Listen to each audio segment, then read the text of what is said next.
Welcome back, family, to NorthsideLDN. And today we've got Deji coming out saying Spurs have a better manager and squad than Arsenal and will finish above Arsenal. And all of this chess before his team held 3 against Fulham. And we're going to go straight into it. We've got the man here himself. I'm going to go straight into the video clip. Let's go. Genuinely think that you can still, in this league, finish above Arsenal. Like, genuinely. Well, the simple answer is yes. And with my prediction that I can't see any team at the moment, apart from one, stopping Spurs between now and the end of the season, Spurs can finish above Arsenal and Spurs can still finish third. Apart from the Liverpool game at Anfield, I really can't see who's going to stop Spurs. And I'll say it again. Who? Next day. The game. But, you know, you might have lost the battle, but we ain't lost the war. Everything else, from my perspective, is still in play, still to play for. We wobbled. Today was a wobble. We had a wobble today. You know what I mean? The world, I'll get Why? A wobble, yeah? A wobble, so filo da puta. What happened? You held 3. I thought nobody's going to drop. You ain't going to drop no points. Yeah? All these dusty clubs you talk about. How come you drop points to a dusty club? But you ain't going to drop points against Liverpool. You ain't going to drop points against City, Arsenal. Do you know what? I'm kind of glad that you showed that video. I'm not Mystic Meg. Do you get me? You know, I ain't got a crystal ball. But I did say this. I said there's one game that I can see Tottenham flopping. Maybe it's possible that the one game was Fulham. No. Don't try it. Don't try it. No. Let me tell you wasn't why. giving Arsenal no credit. Tell you why. No. When Arsenal was smoking these dusty teams, you said that's not impressive. That's what you said. No, you said it ain't impressive. It's not impressive. Yeah. So okay, it's not impressive. Let me tell you. What's holding 3 goals to a Let me dusty tell team? you something. Look at this guy. When you went to Craven Cottage, what happened there? You got slapped as well. Let's be real. You got slapped by Fulham, and then you went on to do what you're doing now. You went on a series of winning games. Yeah. Maybe Fulham is the catalyst to get us to win games. Because let me tell you this, my brother. The thing that happened, you know, because you're London and we've met face to face. The worst person to fight against is someone who ain't got nothing to lose. These minnows have nothing to lose. They're trying to prove themselves. Fulham trying to prove themselves. That's why they turned up against you. They tried to prove themselves. That's why they turned up against my club. But we had a bad day. We just didn't respect them, bro. No. You ain't just going to try and change the narrative. And No, we've got more but evidence. that is what happened, no? We're sitting right now. No, don't even try and go back on what you said. I'm You not said going you're back on it. impressed by beating dusty teams. If you're not I'm impressed not. by beating them, what about holding 3 against them? And I'm going to tell you something. You're sitting there now looking like a stressed Spursy Tyler Perry. I'm not stressed. You're stressed out right now, looking like a White Hart Lane, Morgan Freeman. You know now, you weren't impressed by Arsenal beating these teams, and now you're holding it against these teams. And now you're looking like Idris Alba from eBay. And you got to hold that because you've been running up your mouth. You've been running up your mouth, yeah? And now you got to hold that. We got more. Just fast forward Second or fourth, you are Not a just trophy. I'm looking at this Arsenal team and the Spurs team. Here we go. And I'm looking at some of the Spurs fans talk. Are we thinking that this Spurs team in the next season are in a better position than Arsenal? Absolutely. No. Exactly. See, guys, that's exactly what I'm talking. See, No, but I know the right this is what I was question. talking about. I think Yes. Postecoglou is far better manager than Arteta is. Yeah. And any number two, we have a far better striker in Heung-min Son than they could imagine buying in the next window. Striker though. He's technically a winger. Number 3, we have one of the best midfielders in Europe as our number 10. Number 4, we have probably the best all 4 back line between the 2 of our teams. Right? Not Our true. back You guys have 4, conceded our 50 back goals on us. Oh my God. What, Udogi? do, and we have a better wow. manager Why than can't they top of the do. league- why So can't if we top of the think Listen, you stood there, yeah? You stood there and you said nothing as if you was in accordance. Listen, I'm loving Big Ange instead. All these dusty Filish da puta, all these teams that you were telling me are dusty, that you're not impressed by them, beating them is a foregone conclusion. What happened to you lot? Mooney's absolutely fisted you lot, yeah? Like it was a different type of channel. You know what I'm saying? They absolutely Adam 22'd you, at the Craven Cottage. You got cooked at Northside. the Cottage, and there's nothing you can say, bro. Nothing you can say. All your boys, where were your boys? Tottenham, Where was Tottenham your boys? got no. Tottenham got cooked at the Cottage, but so did Arsenal. Chicken You Cottage, got yeah? cooked- Chicken you got- Cottage, you got three piece. cooked. No, But they gave you Arsenal the got- three piece. Arsenal got You cooked went to there the as Chicken well. Cottage, yeah? You went to your Arsenal local got Chicken there as Cottage, well. and they gave you the three piece, bro. The wings, yeah? The drumsticks, the halloumi, yeah? And the dip. Yeah. You know what I'm saying?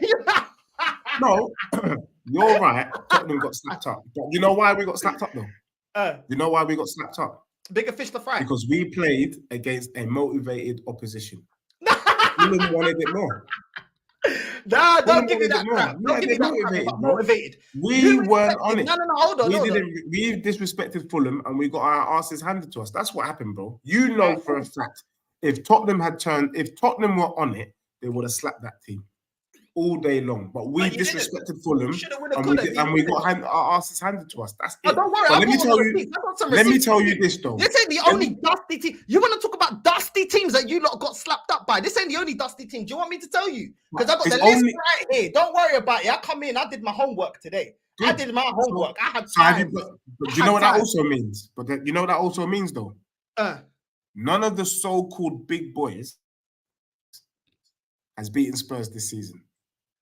yeah, that's cool. Which one yeah, of you? but the Which one? dusty teams, the dusty Yeah, teams that's that what I you care. That's what I care about. No. The Big Six, Let's what look have at you your done? record. Yeah, What's the Big let's Six look at your done? record. This season, not only have you held 3 to Fulham, yeah, you also held 2-1 against Wolves, dusty Yeah. team. Everton, Yeah. you couldn't beat. Yeah, that was a 2-2. Both games, the Wolves game, no Son goal, no goal from Richarlison when you needed it most. Everton 2-2, you had Romero and Porro. United, you drew 2-2. A dusted United, yeah, dusted United with that. Yeah, but there was dog- no Son. We didn't have our squad, bro. Come on, Yeah. bro. No, We you didn't had have our Romero and squad. Porro against Man United. No, You had well, Romero and Son Porro. didn't play. Son didn't play. Did Against he? Brighton, you held Son didn't 4 play. against dusty Brighton, and this ain't the prime but What Brighton. was the squad? This is a Brighton now under the decline. What was the And squad? against Who was Brighton- there though? Emerson No, I'm Royale telling and you Ben now, Davis against were in Brighton- defence, bro. Against Brighton, Emerson you had Royale and Son Ben didn't Davis were in score, and defence. Richarlison didn't score. Both of them were Son available, was didn't score. Son was at the Asian Cup for that game. Son didn't score. When I Son looked at. I went Son was on at the World Asian. Football, I did my no, homework. Son was at the Asia Cup when we lost 4-2 to Brighton. But why He you losing wasn't 4-2? Why you losing? It's a dusty team. West Ham, you lost 2-1 against West Ham. Son didn't score. You had Romero and Porro. Aston Villa, you held 2-1. Son didn't score. Brentford, you drew 2-2. No goal from Richarlison, no goal from Son. And you had Our Romero. first game of the playing. season, Brentford. Don't Our matter. first game of the All season. these are Brentford. dusty That teams. is Aston Villa, Wolves, shameless. Everton, Brighton, West Ham. You know what I'm saying? All these teams are dusty. Dusty. Brandon You was could- descending the link.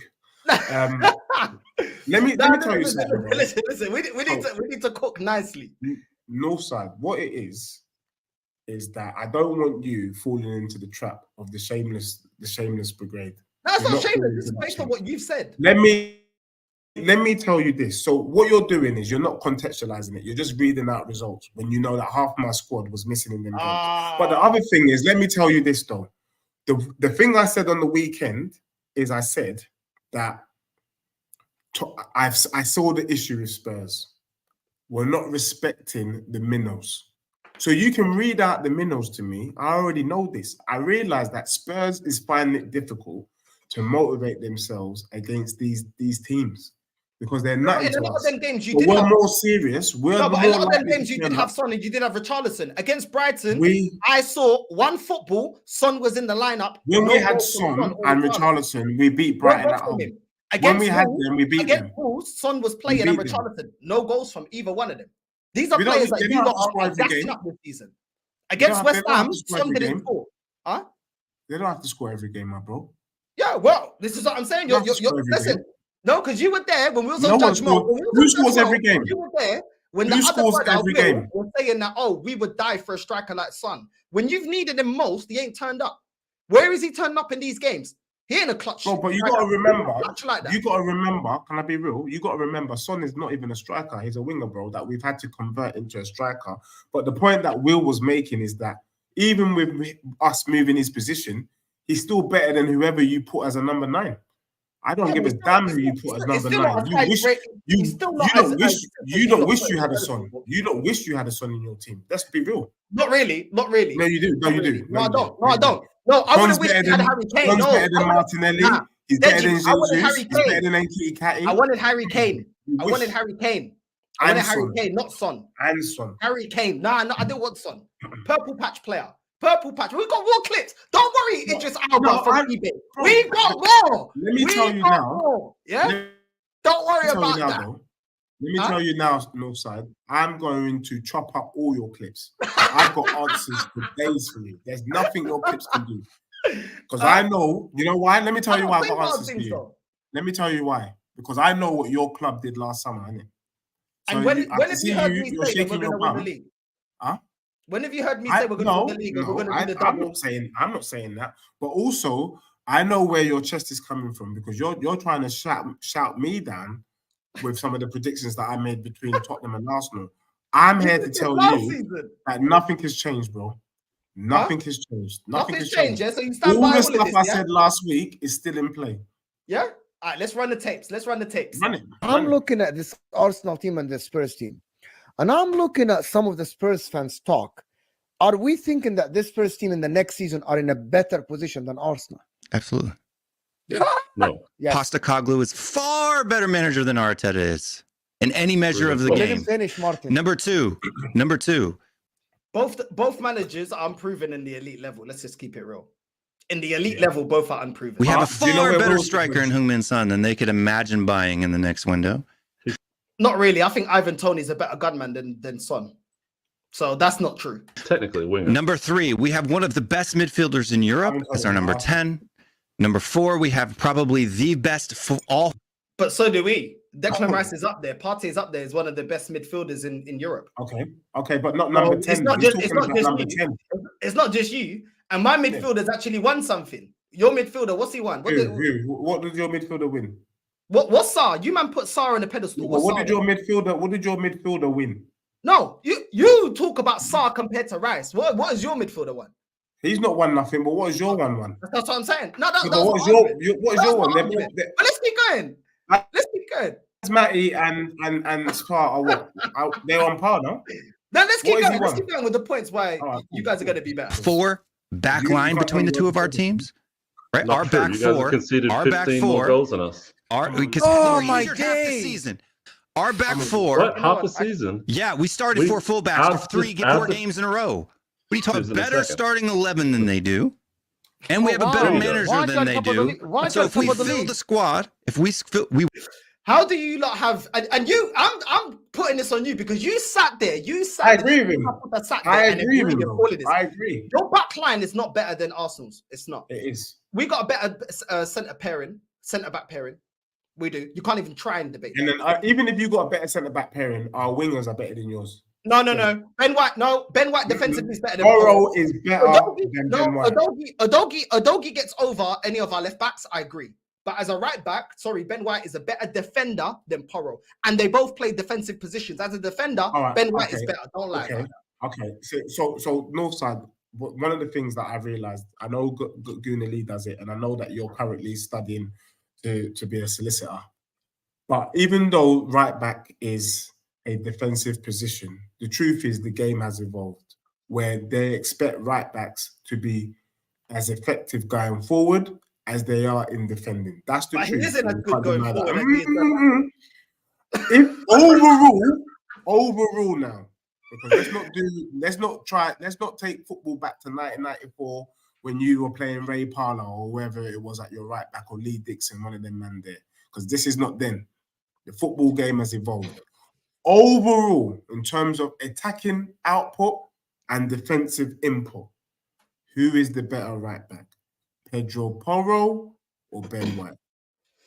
Ben White as a defender is better. Porro's better going forward. Oh, If you're going to argue this, do you rate Zinchenko? Do you rate Zinchenko? Because he's good at going forward, but defensively, he ain't all that. I rate Zinchenko No, going you forward, don't. but let me tell you this. Lying. You are sitting there. No, you are sitting there looking like Duchesne. When Sully shot Duchesne, that is what you're looking like right now. You're looking like a shot Duchesne, yeah? And I'm Sully telling you, why did you make me do this, blood? Let Why me- did you let me make me tell do you. this? You know Let what me I'm saying? tell you, bro. Let me Don't tell you lie. this real quick. Don't lie. Even if Zinchenko's good going forward, I will still argue that Udogie is better than Zinchenko going forward. And we already know hands down he's got Zinchenko defensively. Porro, we know, is better than Ben White going forward. Look at the amount of assists. I think for right backs, he's got the second most assists, second only to Trent. And defensively, he's not been that bad. Overall, I would give Ben White 7.5 out of 10. And I would give Porro 8 out of 10. So it's close. I give it to you. Ben White has done a good job. It is close. But overall, in that position, Porro edges it, bro. And I think we have to be real. Porro does not So I'm edge prepared to it. give You you know two. that he's a liability It's two defender. all at the back. It's 2-2 at the back line. You know defensively he ain't all that, bro. You're lying. You Bro, know you're defensively, barefaced lying. Porro Because you condemn he's Zinchenko good. by one hand, and now all of a sudden, on the other hand, it's like, oh no, Porro, even though he's better going forward, he's a better defender. But you're not saying that for Zinchenko. Zinchenko is just dead. You don't rate Zinchenko defensively. But we'll keep going because we've got more clips. We'll keep going. Can I just break this down real quick? People are shaking their bum violently like I- they've never had a bad day before. Don't be silly. Tottenham today, George has kind of told you straight. We had a bad day at the office. That was it. Nothing's changed. You can have bad days. You can wake up and for whatever reason, it doesn't go for you. For whatever reason, the midfield weren't sourcing, the defense weren't sourcing, our attacking weren't sourcing. That is a bad day. Last week we slapped up Villa. Today we turned up and we were off. I'm not gonna lie. Not really. Not when you're 11 points behind and you're saying that you're going to get into the top three. No, you can't. You can't be dropping No, points you're when you're correct. already 11 points behind and your prediction is that you're going to get in the top three. You can't be dropping points. We've only got about what, 10 games, 9 games? You're right, but there's one thing that, rightly or wrongly, we are heavily relying on Arsenal's performance, and I can't. Why? You help got a it. better squad and a better team, a better manager. Why are you relying on Yeah, us? but also, let's be real. There is a movie that Arsenal's performance or Arsenal this season reminds me of, and the movie's called "I Know What You Did Last Summer." If Arsenal do what they did last summer, then third place still to play for. Is it not? Man has to change his English so that you understand what I'm saying. If Arsenal do, because this time last year, you were the one saying that you're not convinced by your club. And they did exactly what you warned the Arsenal fan base that they were going to do. They fell off. If Arsenal does an equal fall off to how you did last year, third place still in play, bro. What's that got to do with you getting into the top three? It's got nothing to do with it. Third place is still in play. No, it's not. No, it's not. You man are dropping Arsenal points. lose three- The rest of us in the title race, the rest of us in the title race, so we have to take every game seriously. You man are dropping points to Dusty. In your words, Dusty Fulham, you're dropping points to. When you told me your prediction was, you don't see yourselves dropping points to anyone, and you still got to play. Well, in the clip that you played, I said there's only one team that I can see Tottenham dropping points to. What happens if Tottenham only dropped points to Fulham and we went on to do a madness? What then? I ain't never seen it. And what is the madness? Getting top three. I'm trying to win titles, and you're trying to just get above Arsenal. Look at Bro, but what I'm trying to say to you is this, though. I hope, because of me and your family, I hope for your sake you win the title. But I also know that there's a stronger possibility that you, man, could have a similar season to Spurs, which is Champions League football and no title. Listen, I don't know why you have to rely on what Arsenal do. You guys are the one. You're the one saying that you've got I'm relying on better Arsenal. squad. So by that logic, the fact that you've got a better manager in the Yes. squad, you should be already getting into the You're top right. four, and You're you should right. already be going for the same major honors that Arsenal are going for. Because Bro. by your analysis, you're better than us. Bro, So I'm expecting you lot bro, to be up. I'll be real with you. expecting that. Bro, I'll be real with you. Mm. Bitcoin last week hit $72,000. I was expecting Bitcoin to hit 1,000. Nah, don't come in with this 100,000 video about Bitcoin, bro. I don't care. I was Listen, expecting Bitcoin to hit 100,000 and it dropped I don't off. want to see you like Duchesne. Shit happens. At the end It's of basically top shit three, happens, bro. Bro, I don't want to Told see you, you at the I'm end of the asking you season. guys. I don't want to see you at the end of the season looking like Duchesne in the final episode of Top Boy, yeah? Shot, you know what I'm saying, in the kidney, bleeding out, yeah? And I'm telling you, why did you make me do this? I don't want to see that, bro. That's what I'm saying, isn't it? That's what I'm saying. But let's keep going because we've got more clips. What's the mate fans shaking their bum like they did something special? When Arsenal went to Craven Top of the Cottage, table. Didn't they Top of the lose? table. when They're top of the when table. Arsenal went to Craven Cottage, they got slapped up They're as top of well. the table. So notice something about my club this season. You've I been think the only nasty, thing that slightly worries me about Spurs is that maybe we overhype ourselves. Meaning that when we're playing minnows, like you can see from the off that Fulham were fired up. They're like, we're playing the big boys today. We're playing one of the big six. We want to win this game. We want to show them up. Whereas we just turned up as if we didn't even train this week. That's how. So that's your own problem. That's your, you know, the fixtures, and you know it's a must-win game. You know you're 11 points behind. This is your own problem. You know deep down you've overhyped it. You know this. No. You know this, yeah. No. Bro, At the end of the look, day, that's not our problem. bro, Yeah? you're right. It's not your problem, but it's very rare to have a whole team off. They asked Postecoglou. You see how you're quizzing me tonight? They asked him after the game, what happened? Didn't you man prepare? He said, I don't know. These man were all You don't know. every single player was off. It happens, bro. It happens where you can have an off day or you can have a motivated opposition.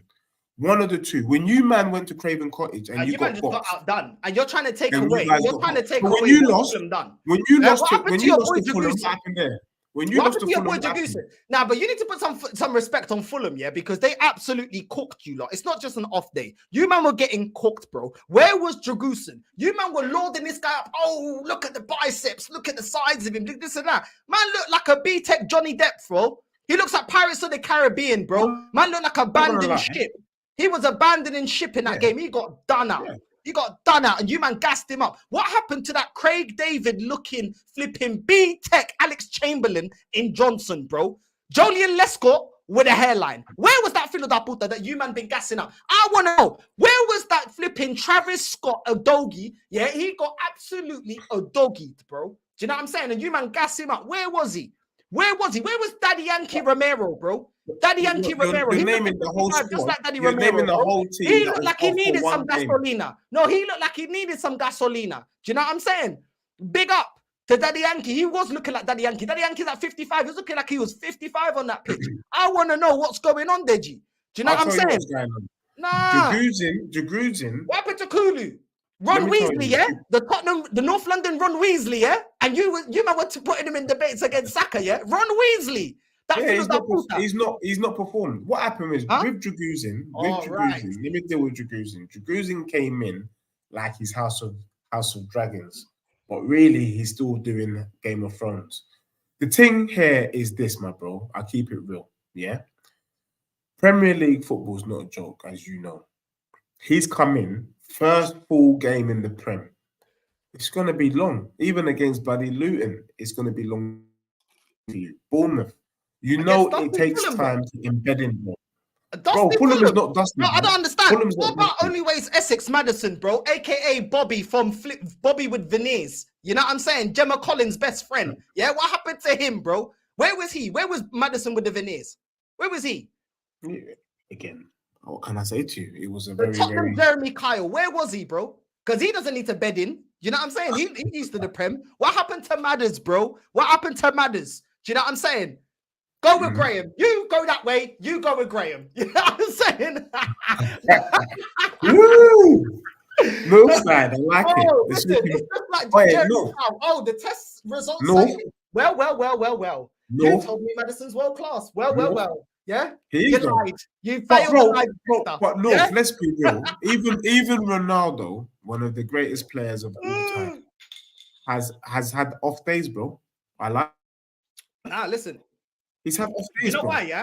Every You know why? player has The had an reason off this day. energy is because you've overhyped it, bro. That is why. How about overhyped? What have I said? Because you said How? you're better What than have I the top said three. that's overhyped it? Because you're saying that no, because you said you're saying that you've got a better squad. You don't have a better squad.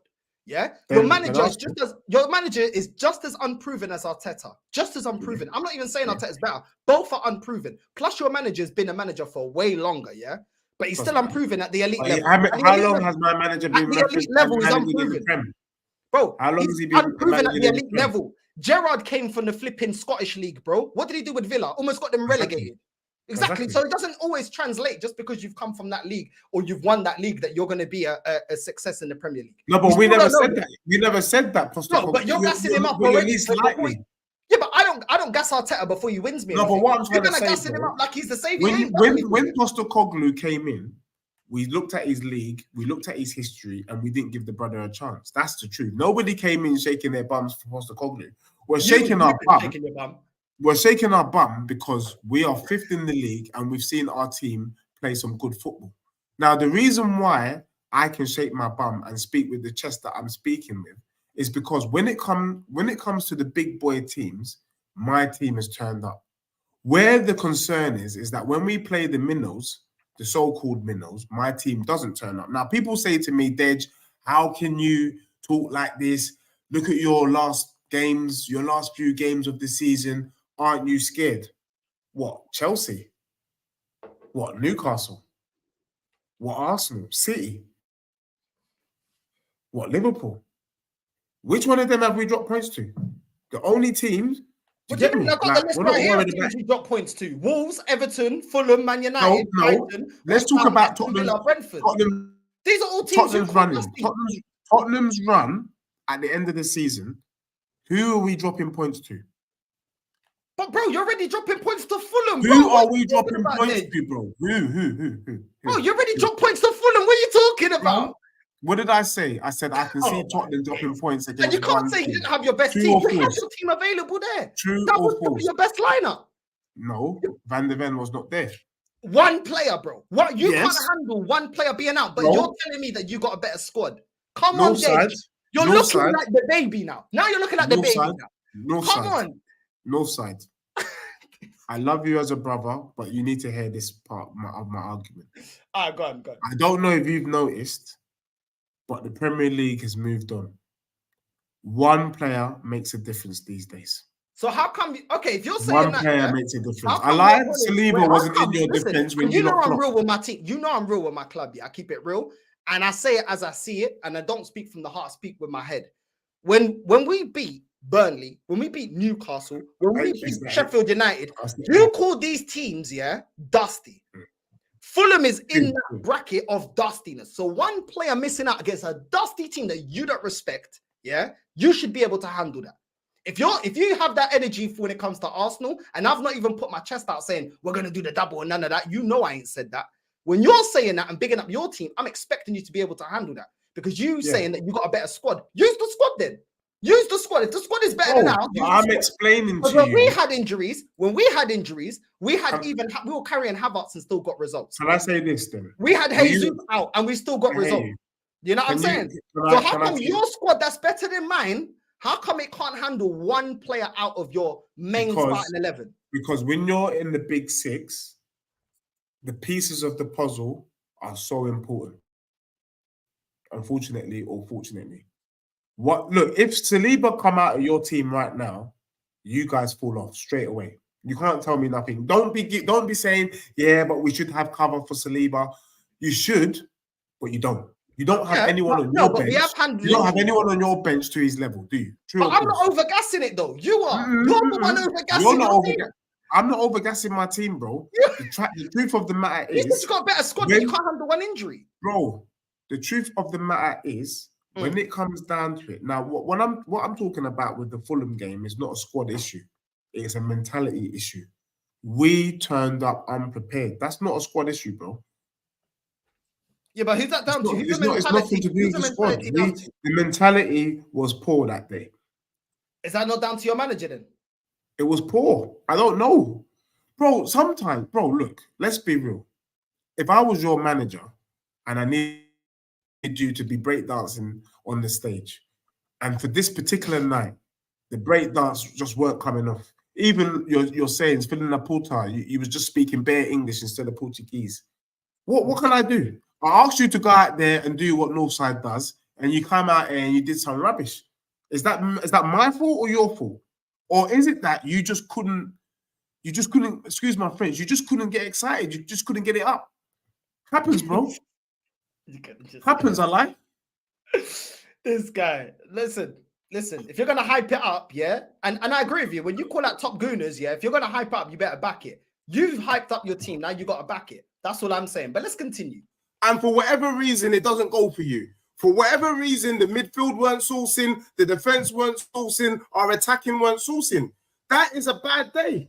Last week we slapped up Villa. Today we turned up and we were off. I'm not gonna lie. And just to make fans shaking their bum like they did something special. When Arsenal went to Craven Cottage, when Arsenal went to Craven Cottage, they got slapped up as well. So notice something about my club this season. I think the only thing that slightly worries me about Spurs is that maybe we overhype ourselves. Meaning that when we're playing minnows, like you can see from the off that Fulham were fired up. They're like, we're playing the big boys today. We're playing one of the big six. We want to win this game. We want to show them up. Whereas we just turned up as if we didn't even train this week. That's how lazy, that's how lethargic our performance is. But one thing I can assure you though, that's not how we're turning up against Chelsea. That's not how we're turning up against Man City.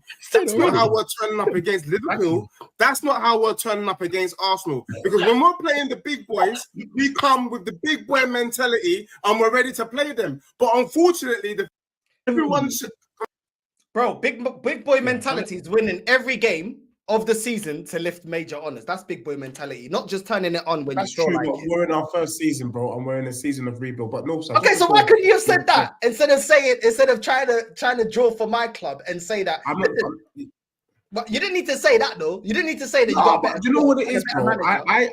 I see what my team is doing, and I'm impressed with where we are. Yeah, granted, I might be getting a little bit excited, maybe even going ahead of myself. But am I impressed with what Postecoglou has done with this team? Yes. And I've seen him take players that couldn't get a sniff in our squad last season and turn them into... They're all having breakthrough seasons, bro. Pape Sarr is having a breakthrough season. Udogie, Vicario, all these men are doing bits, bro. Porro, breakthrough season, man. You know, Van de Ven, breakthrough season. Give the guy some credit, bro. So when we say we feel like we've got more fuel in the tank for next season, I really do believe it. But I just want to call out one of these brothers real quick because I don't normally get rattled by comments. But this pussy old Goonie Topal, some pussy clerk, talking about Deji's one of the fake fans, saying shit he doesn't mean to make money off Spurs fans. Fake. How am I making money off Spurs fans? I don't know if you've seen my YouTube. I don't make any money from YouTube. I don't get any money from Spurs fans, and nor do I don't do this for money. I don't do this for clout. I come and I speak my opinion. You, on the other hand, you sit in your dusty underwear, you know what I mean, in front of the fan, bashing away on the keyboard, innit? If you really think you've got the minerals to step up into this sort of debate, ask to come on stream, innit? Let's see your face. you know like that. People sitting in their underwear chatting shit. Can't even take these clowns. But anyway, bro, let's move forward. It's like that show. Mystery man, reveal yourself.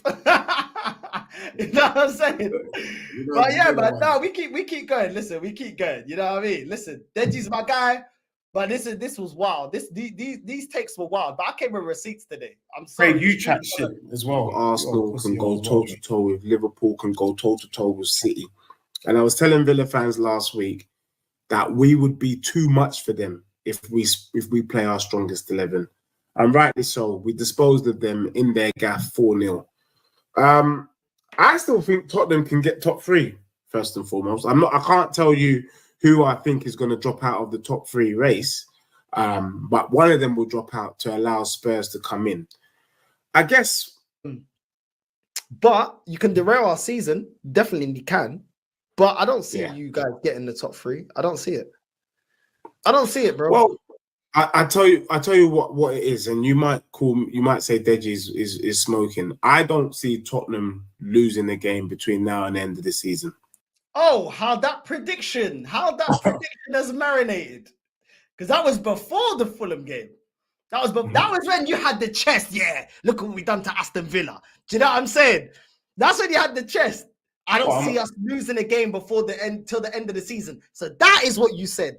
Yeah, I got the clip right there. Yeah, you said. Oh, you said before. Can I pose something to you though? Go on. And I want to know how pernickety. This will tell me how pernickety you are. If you I are, don't even know what. I don't think you are pernickety. But let's see. Let's say Spurs lost to Fulham, and they won the rest of the games. Would you give me props or not? I haven't not given Tottenham props. I just said you've pushed it too far. Would you give Tottenham props? Let's say they lost to Fulham, but they don't lose from now onwards to the rest of the season. Would you give us props? I'd say you done well. I'm not scared to say that Tottenham done well. All I said is you're not getting top 3. That is where we've disagreed. You saying that you're not going to lose another game. You know what I'm saying? I'll say, yeah, we done all right by Tottenham standards. You did all right. You know what I'm saying? But when you're saying people are coming for me after one game, but you ain't allowed the thing to finish. But me giving you props doesn't give you a title. Me giving you props doesn't give you Champions League. Me giving you a little bit of props doesn't give you. And this is what I say to Arsenal fans. When Arsenal fans are like, oh, people are not respecting us. Respect comes when you win major honours. That is when people are forced to respect it. Do you know what I'm saying? So that's how I measure respect. Like, for me to get, I don't care about Arsenal getting props. I want Arsenal to win major honours because the respect comes along with the trophy. Do you get what I'm saying, bro? The respect comes with it. If Tottenham wins the league, which they won't, if Tottenham wins the league, respect will be given because we'll be forced to. Because 2024 will be Tottenham won the league. Do you get what I'm saying? Respect comes with it. But when you're not winning it and you're not lifting, and people and then you call out top gooners, but you're doing the same thing that they're doing. Oh, we applied the pressure. Nobody expected us to be this high. Look at what we're doing. We're applying the pressure. We're getting top 4. Give us praise. But there's only so much praise people can give for that. Do you know what I'm saying? Because the season still ends as you're a loser. You didn't win anything. So if you're going to come at Arsenal, if we don't win the major honour, I agree. We should win it. If we don't, you're going to say, well, you guys didn't get over the line. You're not going to let a top gooner say, yeah, but Deji, we got top 4. So why should, if you can't praise Arsenal for getting top 4, why are we praising Tottenham to get top 4? Are you not a big club? I get what you're saying. But we're not in the same race, if that makes sense. You're 5 years deep, so you should be doing now we're something. 5 years ahead, yeah? But you're saying that you've got a better manager and better squad, so that's irrelevant because by your analysis, you're a better team than Arsenal, so you should be in the same conversations.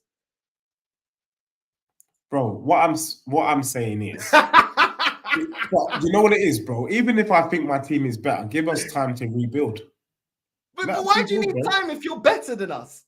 By what you're saying. That's not Postecoglou's team, though. Even though I still rate my team better. You're even better than us, you're not better than us. You're one is that Postecoglou's team? I said that our Tottenham's first 11 goes toe-to-toe with your team. I'm not going to pull out of that. Bro, yes, it does. I love you, Deji, but you're so shameless. I love you, bro. But Northside. So shameless. Do you think Arsenal's team is better than Spurs? Forget where you are in the table. Just the actual 11. Do you think it's better than Spurs? Yes, I do. I think there's positions that you're better. With who? There's some positions in your starting 11 that I do think you're better, and I've told you this. Yeah, I do think that Maddison's better than Odegaard. I do think that Udogie is better than Zinchenko. Do you know what I'm saying? I do think that Son is up there with a more proven player than our front three. Do you know what I mean? He's been more consistent in terms of numbers and in terms of the time that he's been, performing with Harry Kane. I can agree to that. Do you know what I'm saying? So yeah, listen, Van de Ven, I rate. I don't know if I would put him a bit against Gabriel. I think Gabriel's been our best centre back. I think Saliba's been very, very good. But I think Van de Ven is up there in terms of quality as them two. I wouldn't put him above, but I'll put him up there with the conversation. Do you know what I'm saying? He's a very, very good player. But you can see the potential in him. Like you see the potential in your doggy. You can see that there's something there. But I still feel like we got the better centre-back pairing. That's calm. I do think that we got the better right-back. I do still think our attack is better than yours as a unit. Martinelli, listen, you got Kulusevski, Saka's better than him. You got Son, but then Son is not a clinical goal scorer. Postecoglou's admitted that though. He's admitted that the one part of our system that he hasn't quite got is our attack. But this is what I'm saying. So why are you bending up your face and I'm saying that? Bro, I'm agreeing. Johnson, Kulu, and Son is not better than Martinelli, Saka, and Jesus. It's not better as a 3. Martinelli, Saka, It's not and better, bro. Jesus. Martinelli's better than Again. Johnson, bro. And Saka's better than Kulu. I'll keep it real. Saka better than Kulu, yes. And then Martinelli's better than who? Martinelli's better than Johnson. You play Johnson on the left against Fulham. Nah, forget Johnson, bro. We play Son left and Richarlison is on. No, if you're playing, Richarlison's on number 9. but Richarlison's And I think Richarlison's better. If we're showing respect, I got the stats right. but It's not my Johnson. opinion. Not Johnson. Richarlison. Okay, cool. Richarlison, 23 appearances, 10 goals. Yeah. Lacazette, we deemed that Arsenal not good enough for Arsenal for 14 goals a season. Jesus, that you say is not a clinical goal scorer, got 14 at Arsenal, and he got 14. His best tally season at Man City was 14 goals. So if Richarlison does not get above 14 goals, he's as dusty as Lacazette. Then you're looking at Son. Fair enough, he's got 14 goals in 25 appearances. I never said that Son was a bum. You've never heard me say that. I say he's a purple patch player. I don't call him world class, but he's a good player. I've never disrespected. I just call him what he is. But can we just agree that Richarlison's better than Jesus? We'll see. We'll see. I just need to hear you say it. At the moment, then. Okay, all right. Let me tell you. At the moment. No, I'll be real. Technically, Jesus is a better footballer. Goal scoring. On the eyes. Jesus is technically way better than Richarlison, bro. Okay, so on the eyes. Are you talking on the eyes or just in general? Then you're looking at goals. What was Richarlison's highest goal scoring tally at Everton? I think 14. No, I think 10. So what's the Everton? difference? You can't compare Everton with Man City. Yeah, but so far he's only got 10 goals. Does Jesus score 14 goals at Everton? Bro, does Jesus score 14 goals at Everton? Did you look at Richarlison as your proper player to come in and do the job of Harry Kane? No, you didn't. You didn't look at him as a clinical goal scorer. Okay, so the jury's still out. The jury's still out if Richarlison can score more than 15 goals in the league season. And I predicted that I think Richarlison can score 15 goals this season. I said it, and I said to Spurs fans that if he scores 15 goals, Premier League goals, that is, we have to show him respect because Tottenham fans how is Maddison a better player than Odegaard? Yes, he is a better player than Odegaard. I wanted Maddison.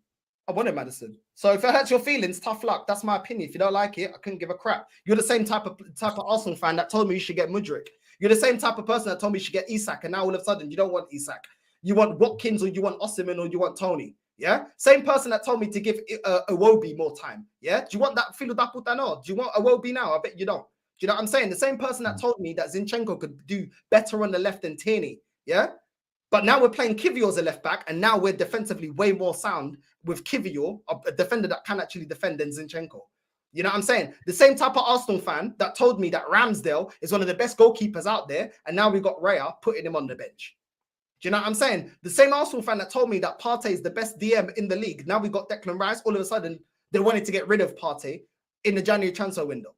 Do you know what I'm saying? I'm sorry, not January transfer window. The transfer window before the season started. So what are you talking about? What are you talking about?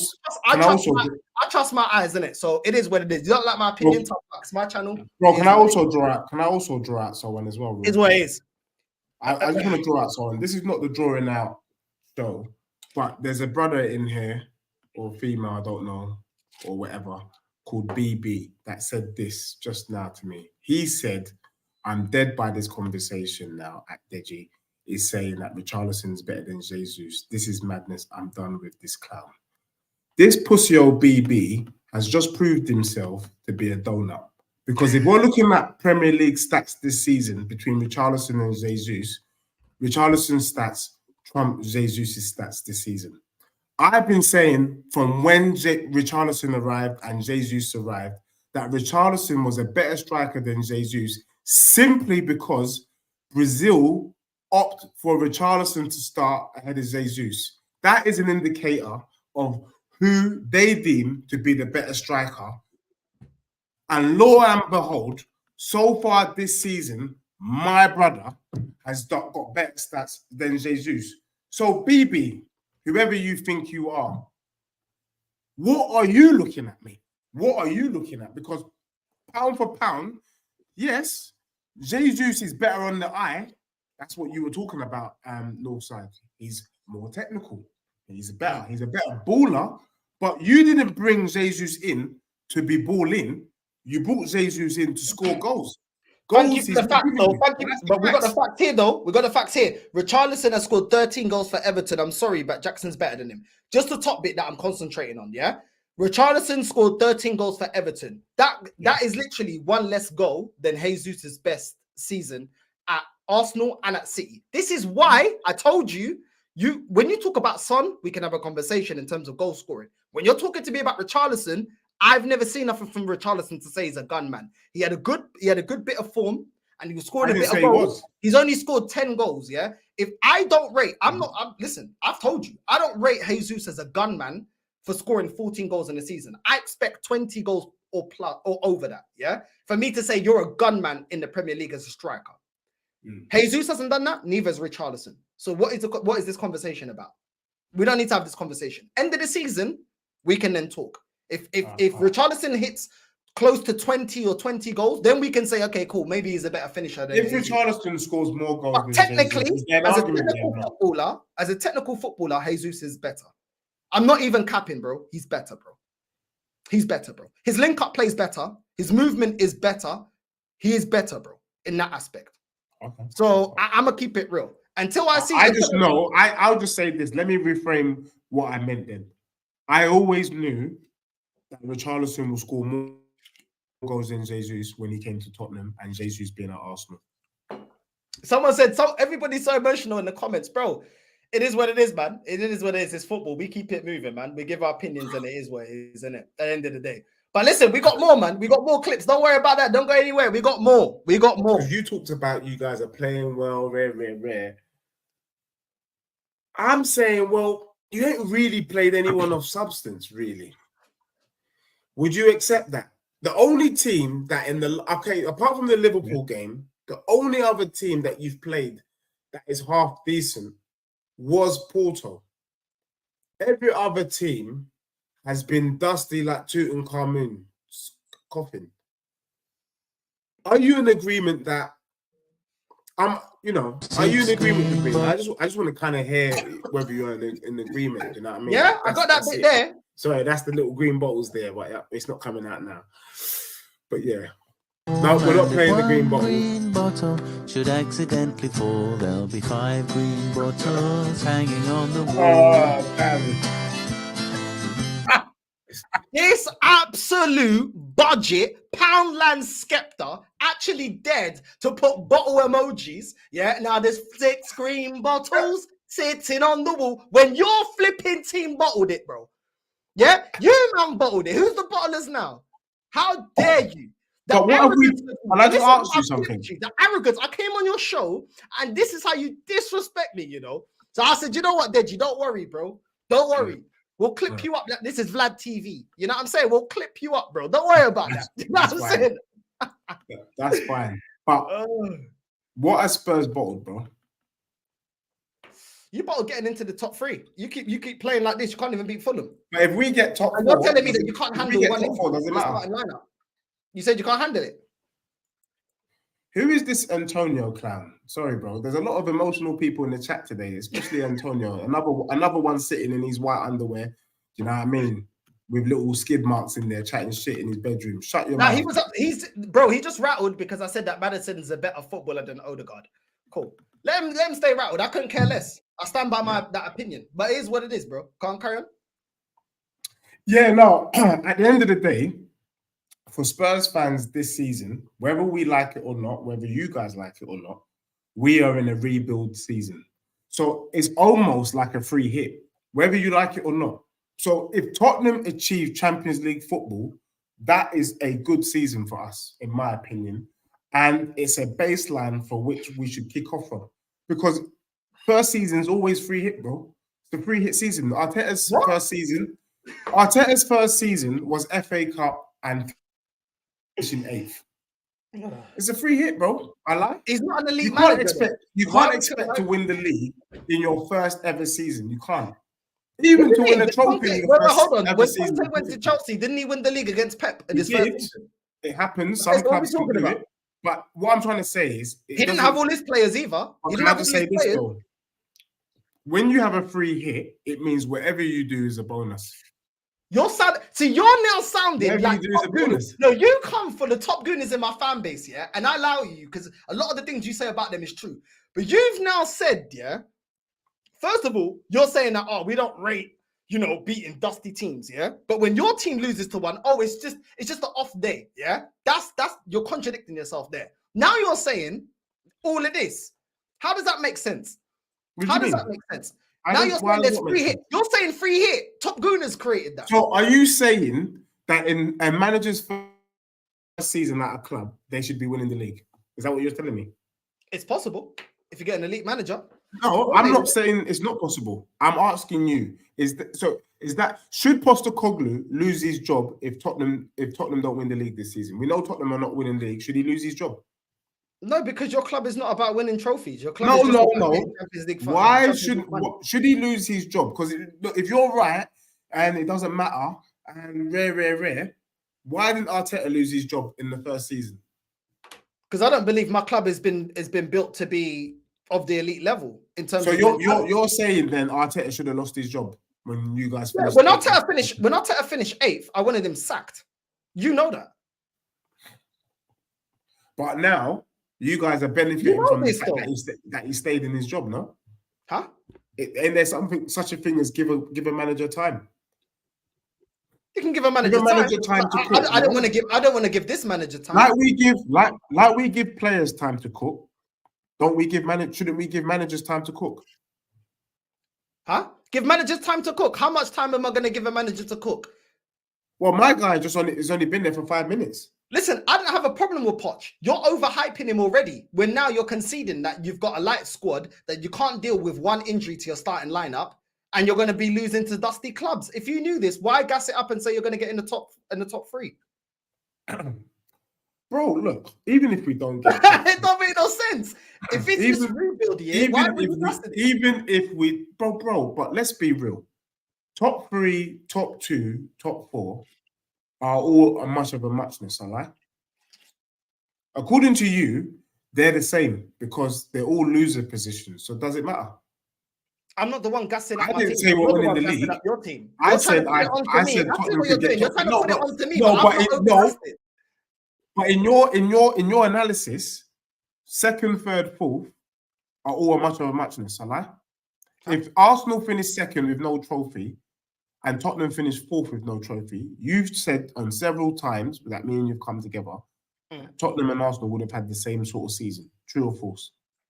True. So why does it matter? That's why I'm not gassing it up and going on channels and gas it up. Arsenal get finished in 2nd. While you're if my team finished, you're gonna get top 3. No, but listen to this though. It's a trophy. Listen to this. Whether you like it or not, I can shamelessly shake my bum if we match what Arsenal do this season. Because it's taking you guys 5 years. What are you getting excited about? Bro, we would have equaled you in less than 12 months that you guys have taken 5 years to get to. That, for me, is something to be excited about. Let me tell you this, Deji, yeah? Let me tell you this. The only reason I'm clipping you up is because you're the one parading around finishing top 3. You're the one saying that your squad is better than mine. Then you should be in the conversation to win a major honor, which is at least the Premier. We don't have to be in the conversation to win a major honor in the first season under a new manager. No, I disagree. I'm not gassing. If we do, it's a bonus. Bro, I don't go on chat, bro. I've not gone on channels and gassing up Arsenal finishing 2nd. You know where I stand. This manager either wins me a major honor this season or I want him gone. I'm not parading finishing in the top 4. Not once ever, but you have. So that's why we're talking about it. You said you're going to clip me. Clip me saying what? When do I gas my team not winning anything? I'm not clipping you. All I'm saying is if Arsenal finish 2nd trophyless, Tottenham finish 4th trophyless, I'm going to be shaking my bum violently because the Arsenal fan base who've been shaking their bum at how fantastic your team is, it's not you. I'm talking to the fan base. In the end, after all that bluster, would have just done the same thing as Spurs, which is they qualified for the Champions League. That's calm. Especially if it's my manager's first season. I can take that. You guys don't have that leg to stand on. And in fact, let's just be real, Northside. You actually agree with what I'm saying. Because for you, if that does happen, you want Arteta gone. I'm saying if that does happen, that makes Arsenal look shameless. I don't think you make the top. I don't think you make the top 3, but I've always stood by. If this is the year for this manager to deliver. I'm tired of waiting. If he doesn't win, then I want him gone. Fine. Simple as that. But let's keep running the tapes. Anyway, I'm saving that for later shows because as teams drop off, man is playing that. But go on, bro. Just quickly. As teams drop off, this is why I'm playing it. Yeah. As teams drop points, yeah. Saying is that Tottenham's first Arsenal won the FA Cup. Can go toe to toe with Arsenal. Can go toe to toe with Liverpool. Can go toe to toe with City.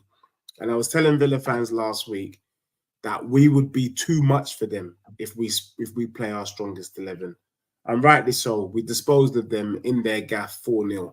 I still think Tottenham can get top 3 first and foremost. I can't tell you who I think is going to drop out of the top 3 race, but one of them will drop out to allow Spurs to come in.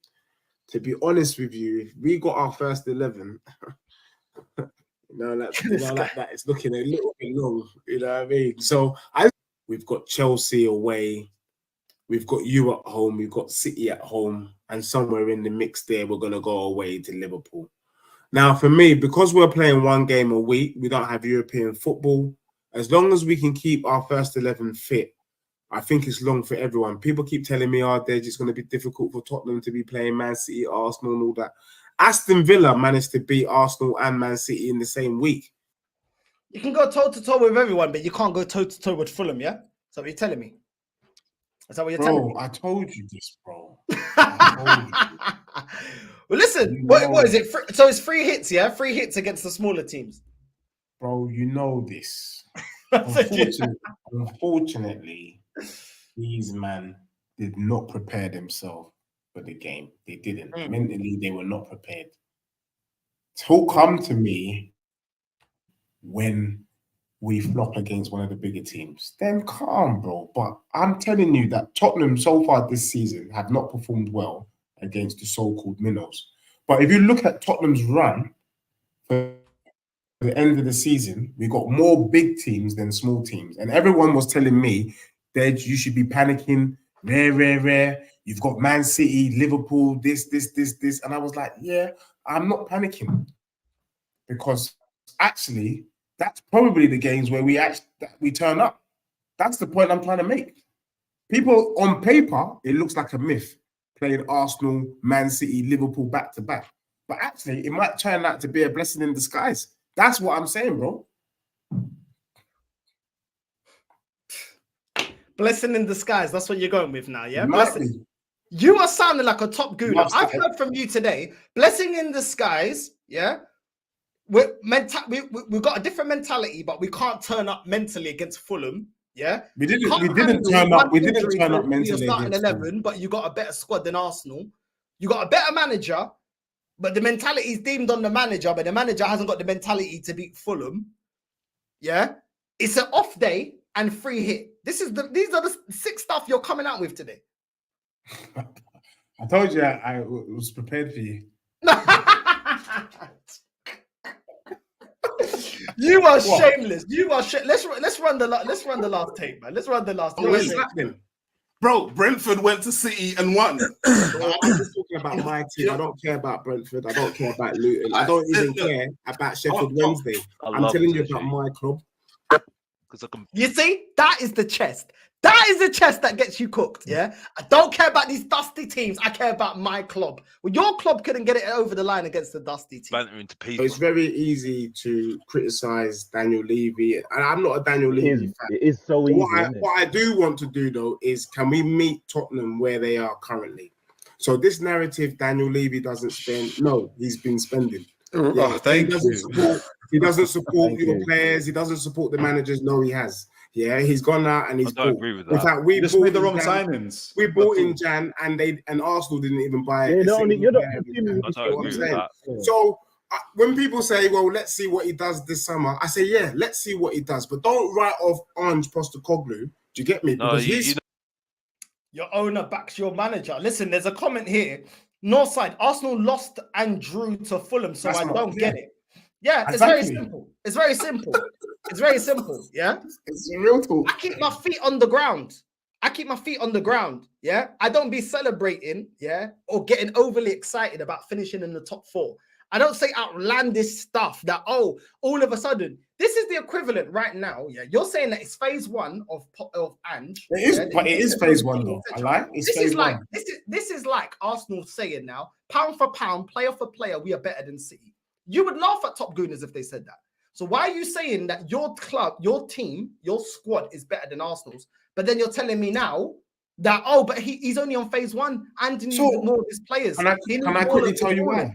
Can I At tell the end you of why? the day, if this is his squad and his squad is better, if one of your players is missing, the squad is the whole team, not the starting 11. It's the whole team. Yeah, but you've had time to cook though. Starting 11. You said your squad is better than Arsenal. Bro, but you can I should be just able be to real? handle one injury.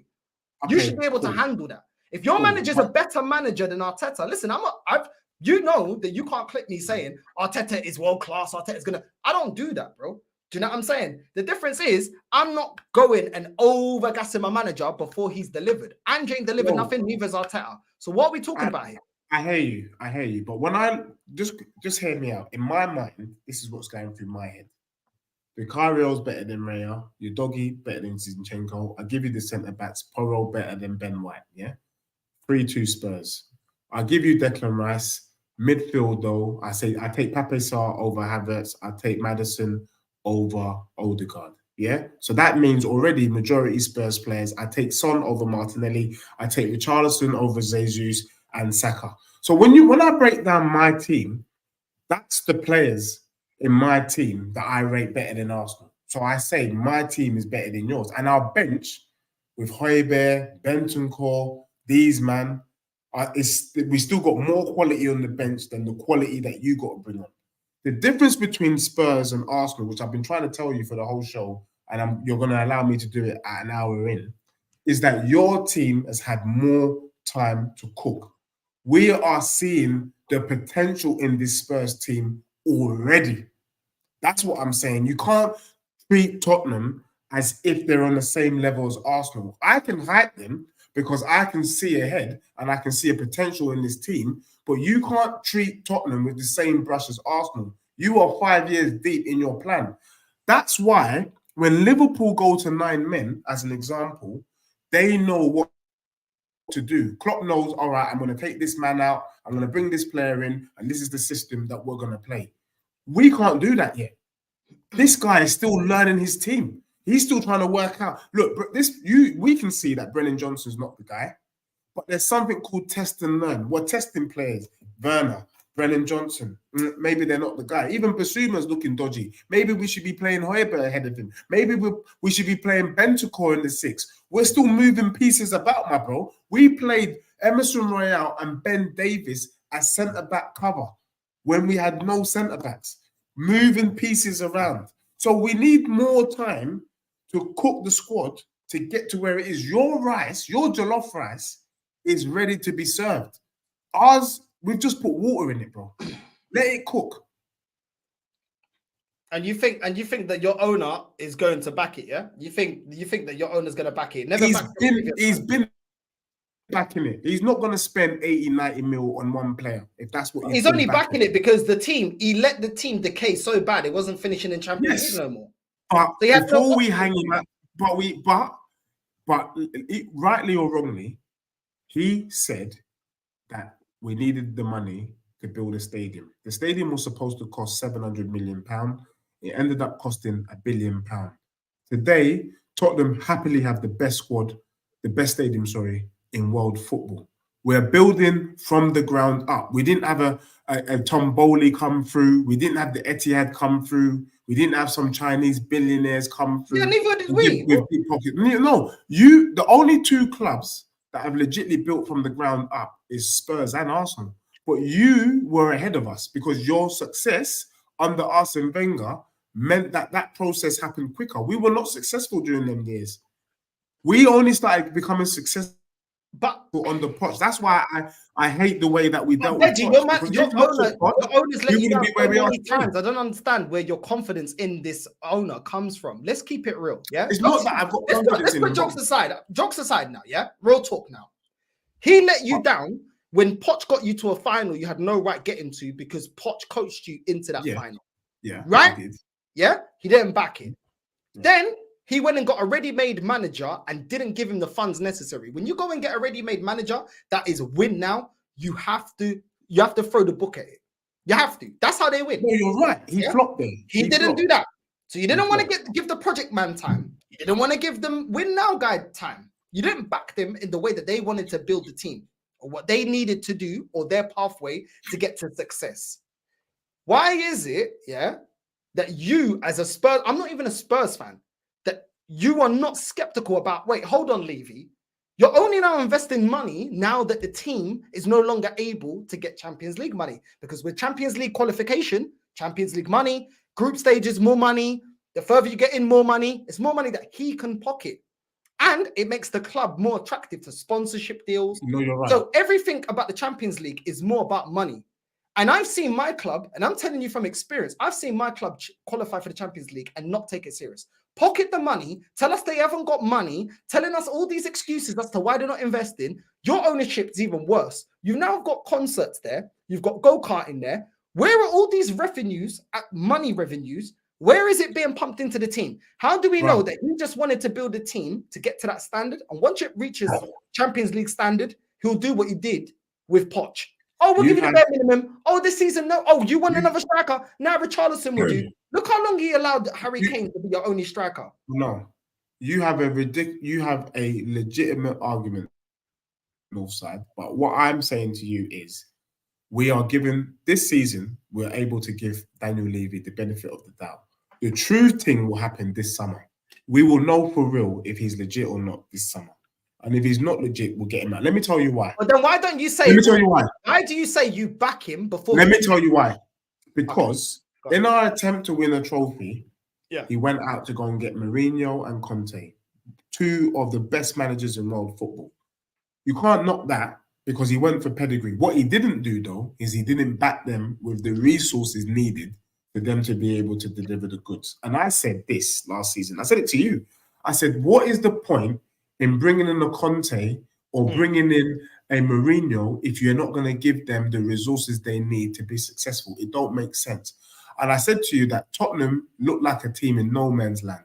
We're not big six because we're not ready to spend money, but we're not the little ones because we're not prepared to buy a Casado for 5 million and give him an opportunity and see if he pops or not. We're just sitting in the middle.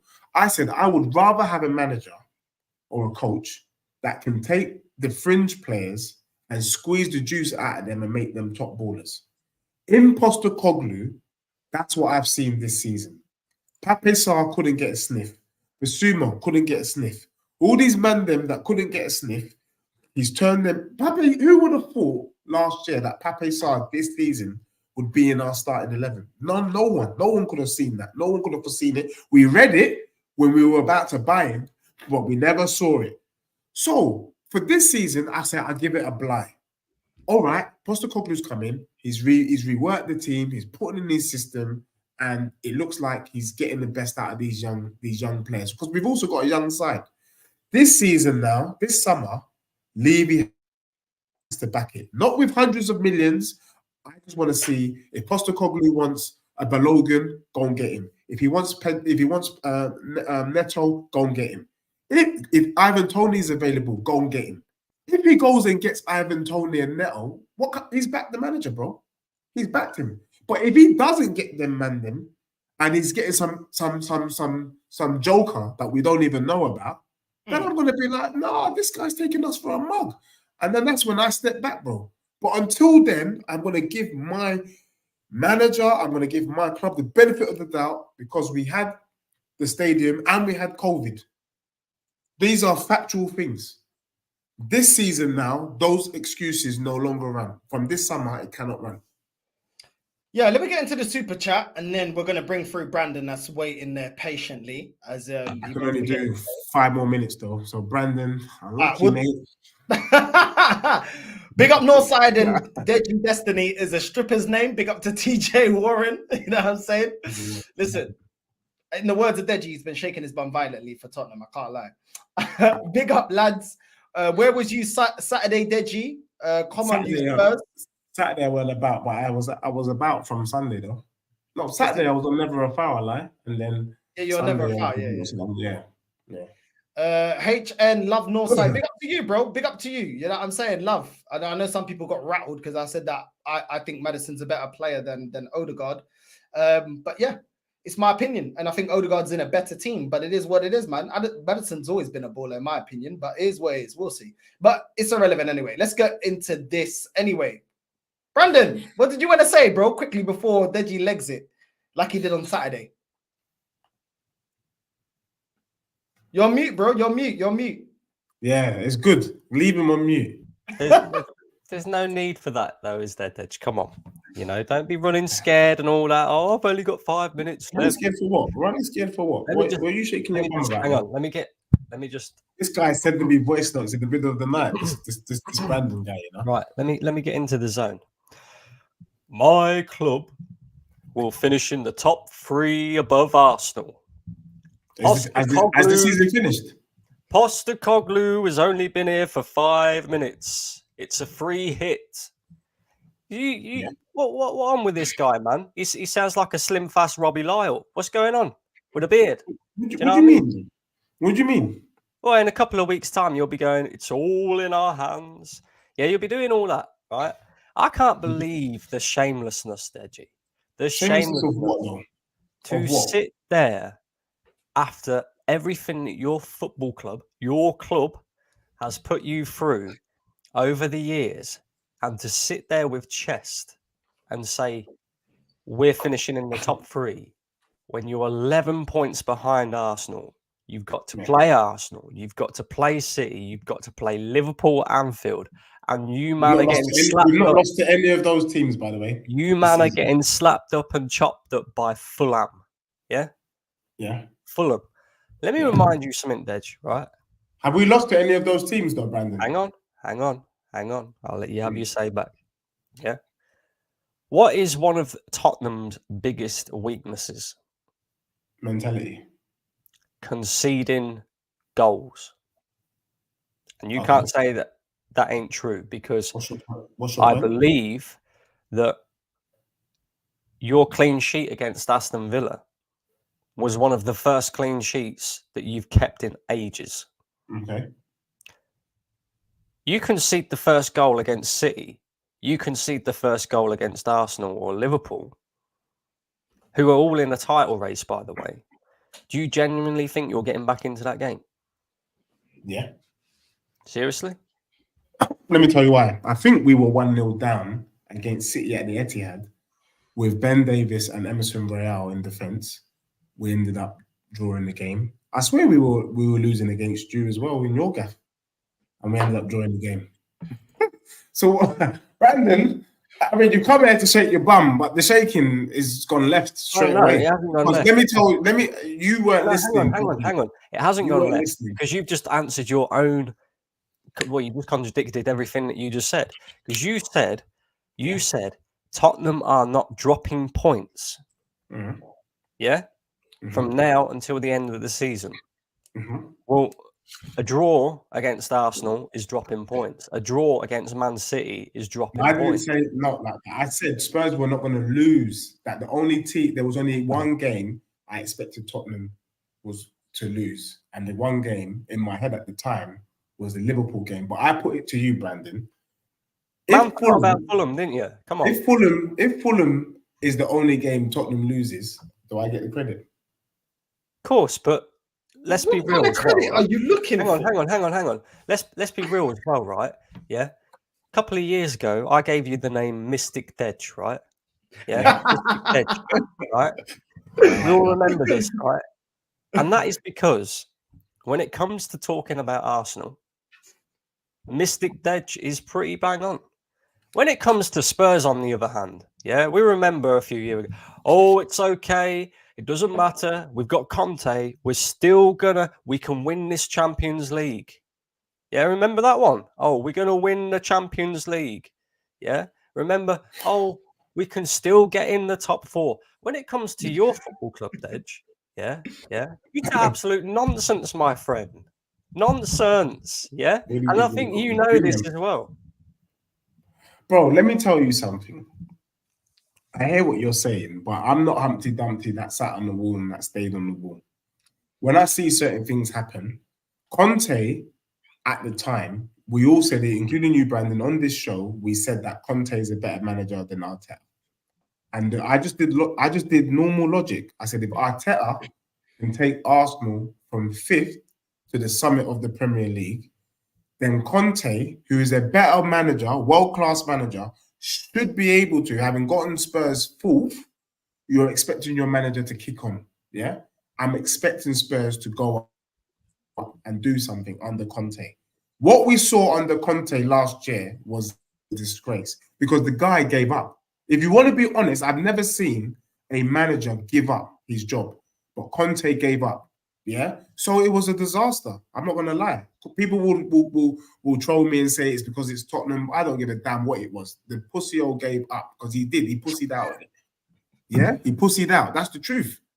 At least do your job and then leave. Like, be a man about the thing. He wasn't a man about it. He cried.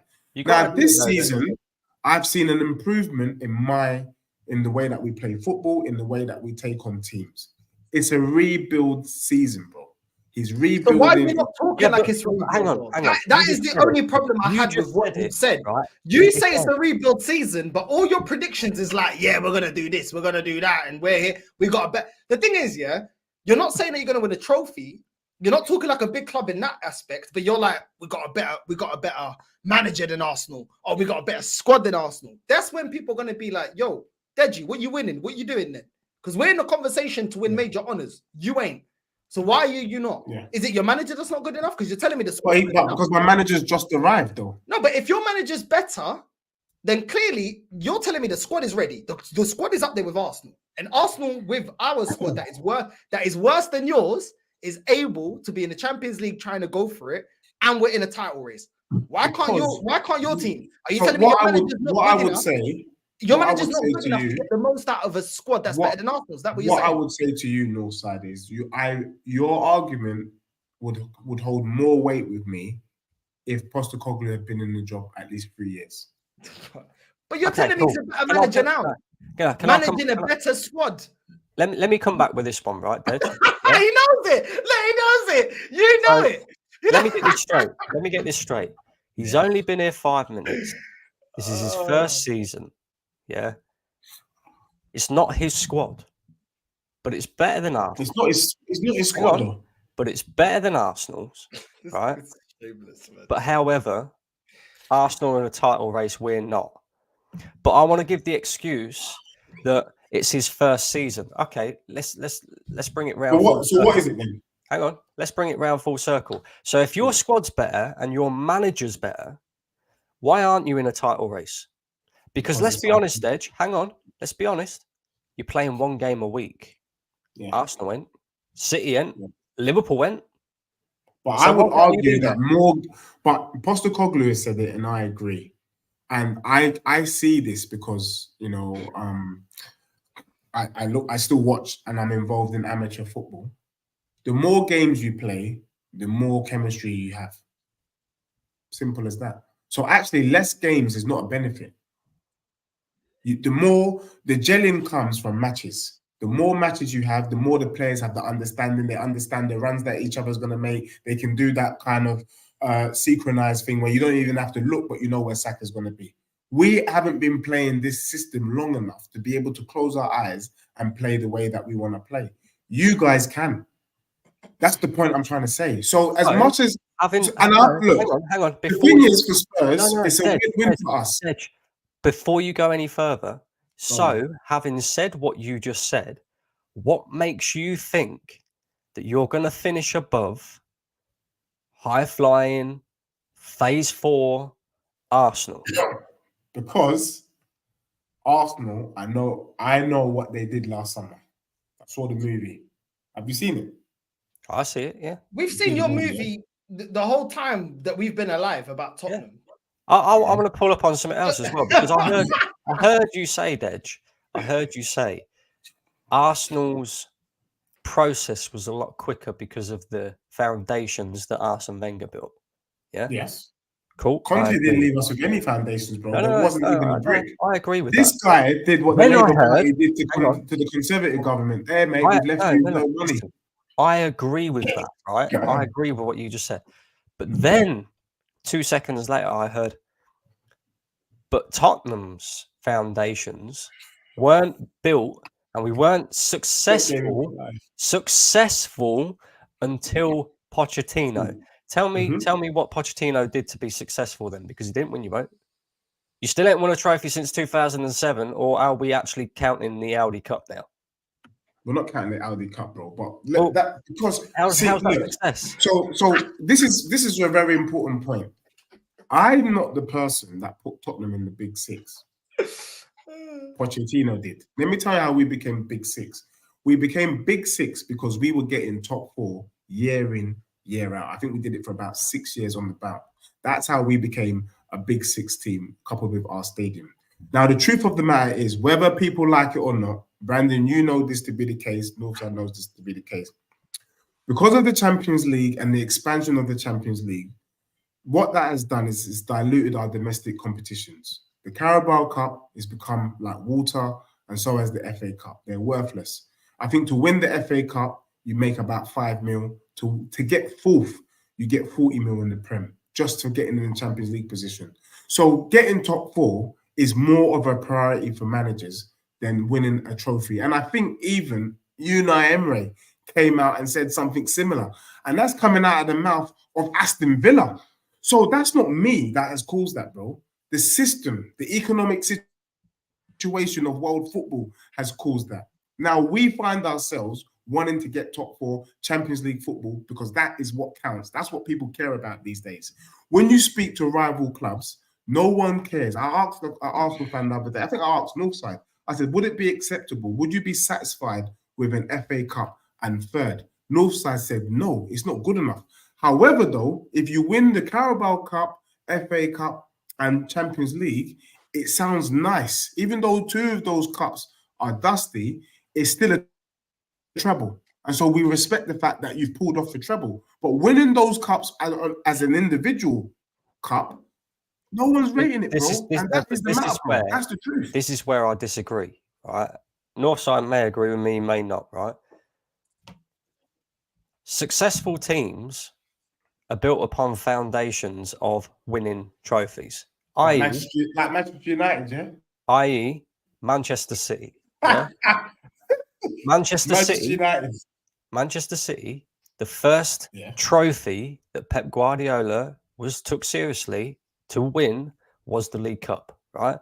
Even then, the League Cup was the smallest of the domestic trophies that you could win, right? Would you accept the League Cup? Hang on. This is where the situations differ, right? About 5 minutes, sorry.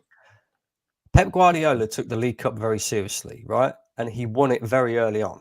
That breeds winning mentality because you now have won a trophy with your squad, right? The reason why me and Northside and others wouldn't accept a League Cup and a third place finish is because our manager is in his 4th season, has built his entire squad, has spent a lot of money, and it's a different situation altogether. If he was in his 1st season, like when he won the FA Cup in his 1st season, we were happy with that because he won a trophy, right? Although the fact that he finished 8th kind of diminished that, but he won a trophy, right? And that's what a lot of top gooners come with. Oh, Arteta won the FA Cup, right? So for a guy in your situation, Postecoglou, 1st year in the job, yeah, just finding his feet in the Premier League, whatever. The best thing that he could have done to breed winning mentality at Tottenham is win a trophy, regardless of whether, it's a Champions League, a League Cup, an FA Cup. It doesn't really matter. The fact that, listen, I get what you're saying about. No, give me 1 minute after this, yeah. Just walk for 60 seconds after Brandon. I get what you're saying about the whole Champions League thing, but it's not a case of the Champions League is the be all and end all for fans. Yes, we all want to see our clubs in the Champions League. But let's be real now. It's not because of fans. It's because of owners. Owners are the ones that want the Champions League football. Owners are the ones that don't give a shit about these domestic cups because, like you said, the FA Cup you win 5 million, Champions League you get a lot more, right? So don't go getting yourself twisted into this. Oh, as long as we get the Champions League top four. That's all we hear about. Let me drop. Hang on. Now that the Champions League is potentially being extended to the top 5, let's say Manchester United finish 5th this season. Yeah. Do you think they're deserving of Champions League football? This is where Champions League football, for as big of a competition as it is, the best of the best and all that lot.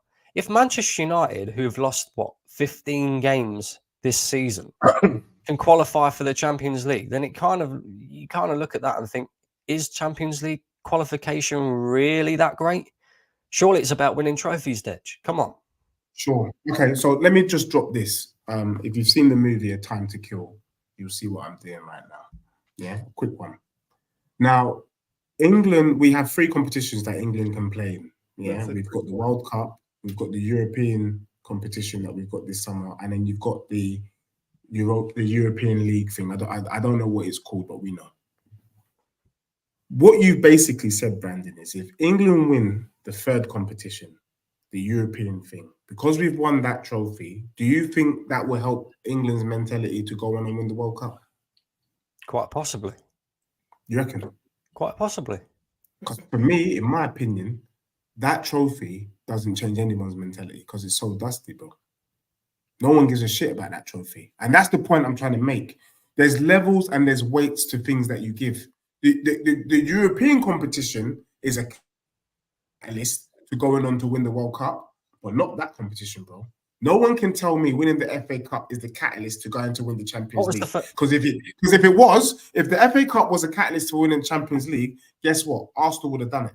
And also, Manchester United last season won the Carabao Cup. And the first thing Man U fans said, it's a good season. They finished 3rd. They got a Carabao Cup. It's a mentality thing. They did the Brendan talk, the Brendan monologue. Where's Man U now, bro? Explain. They won a trophy. How comes that winning mentality that you talked up just now? Hold on, Deji. How comes it's not running through? Deji, I think you get misconstrued with winning the FA Cup as that is where we're gonna stop. We're looking at it as we'll win it, but our aim is to win the major honours as well. Yeah, we're not like it wasn't Man City. The problem I've had with Arsenal, I've not been unhappy when Arsenal's won FA Cups. The problem is we've been content with that. I want to win everything that we're in. I want to win everything. That the aim of football is to try and win everything. You want to win every competition. Well, I'm making it. Yeah, but when the we point talk I'm about these cups, I think you take it like, okay, just aim to win that and that's it. No, you can win that, bro. I've seen Arsenal do league doubles, bro. Won the FA Cup, still go on to win the league. So you can win both things. Do you know what I'm saying? You don't have to say, I don't want none of those cups and I want to go get a major. When you're talking about Man United, on the other way of looking at it, City win Carabao Cups and still win leagues. Liverpool have won Carabao and FA Cups and still win league, and then win Champions League.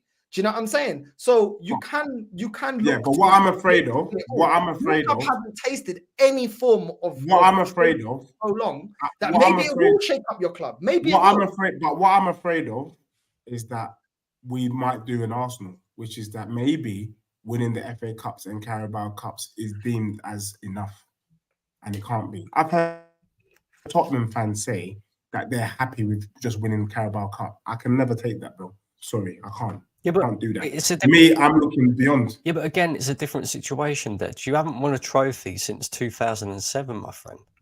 Look at you. Right, look at this. Right, let's agree on this. Right, although Tottenham are in the so-called top 6, although Tottenham have this beautiful, wonderful stadium and all that lot, they're not going to, at this precise moment, attract the same caliber of players that Arsenal, Liverpool, not Chelsea, and Manchester City. Champions League. If we can't get Champions League, we can. Yeah, but yes, and can I just quickly say this, Brandon? I just want to say this point, so I just remembered it. You're saying that if you work in an organization, you can't go from being office worker to the CEO. I'm saying you don't have to go into management and then senior management and then director before you become CEO. Some people can make the leap if they're intelligent and smart enough. Why can't Tottenham make the leap? Leicester made the leap, bro. They had no credentials and they done it. They didn't do step by step. Yeah, but They just also, went. no. That's what I want for my club. But at the You're same not wrong time, wanting that for your club. You're not wrong wanting for that for your club. But like, for example, my next aim is to get 10K, and I believe I'll get 10K by the end of the year. Latest, I'm gonna reach 10K on the channel. Yeah, but my real aim is 20, so I can push to go full time. But I'm still trying to get to 10K, bro. It doesn't mean that that's where I stop, because I want to get to 10K, and that's a big milestone. at the same time as The well, aim is still 20K. So you can still look at the FA Cup and say, okay, I want to win that. But best believe once we get that, we're looking at the big boy cups. We want to go and try and get the big boy at the same time as well. It's all well and good, like giving us the Leicester example, but I think we can all agree that Leicester was a complete anomaly.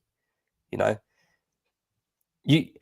most of the time, if you want to win the big trophies, you have to breed winning mentality within your squad, within your club. There isn't anybody at Tottenham, apart from James Maddison, that has won any form of trophy in English football. Postecoglou hasn't. None of your players have. Yeah, your director, your CEO, your club, the owner of your football club hasn't won anything. At least at Arsenal, right? Yeah, we've got a squad full of players that haven't won anything apart from Declan Rice, Jesus, Zinchenko. But then you can look at Arteta, for example, who won the league with Manchester City as the what's his name, assistant to Pep Guardiola. You can look at Edu for an example. For as poor of a CEO as I think he is, he was part of the Invincibles. So you've got winning mentality within the club. Tottenham don't have that. So tell me where this this big leap's going to come from, Dej. Well, we'll see. We'll see next season. But look, man, I have to go, unfortunately. I know you gotta go. Big up though, Deji. People, make sure you're liking and subscribing to Deji's channel. Come on, let's get him to 1,000. Do you know what I'm saying? So every time he loses, we can go on this channel and laugh at him, because he must go live after every game. I want match reactions live. I'm going to be doing them now. Win, lose or draw. That's what I'm saying. So like and subscribe to Deji so we can go and laugh at him. You know what I'm saying? When his team does not get in the top 3. So listen, even if you want to just sub to him for petty reasons, go like and subscribe to Deji. To be fair to him, he's putting out a lot of content right now. Do you know what I mean? He's absolutely smashing it now. Do you know what I'm saying? Being consistent. Big up to my guy Deji. Do you know what I'm saying? It's always love. Thank you, man. You know what I'm saying? It's always love. Big up to you, Dej, bro. Do you know what I'm saying? And at the end of the season, you can be there with the Northside all you can eat roast, you and Fuad getting roasted. Do you know what I'm saying? I don't mind. His predictions already failed anyway. He said that Spurs. Well, we'll see. We'll see. He said that Spurs ain't going to drop points for the rest of the season. We will see, blood. They're playing Luton next, but they can't get up for the minnows. Do you know what I mean? So we'll see Luton slap them up. All right, cool. Anyway, man, then thank you. Yeah. Big up, bro. We'll speak to you in a bit, bro. Love. Right. We've got a bit of news, and actually, I want to get your opinion. Tommy Asu signing a new contract, bro. Would you make of that? Ooh. Is it deserved? Probably. I mean, squad player maybe at best. I mean, I don't know why we're handing out new contracts. The guy can't stay fit. Can't stay fit. That's the biggest problem with Tommy Asu. It's not that he's a bad player or anything like that, but he just can't stay fit. I got his record right here. It's good that you're talking about his injury, because his injury record, this season he's missed 14 games. Last season he missed 16 games. The year before that he missed 11 games.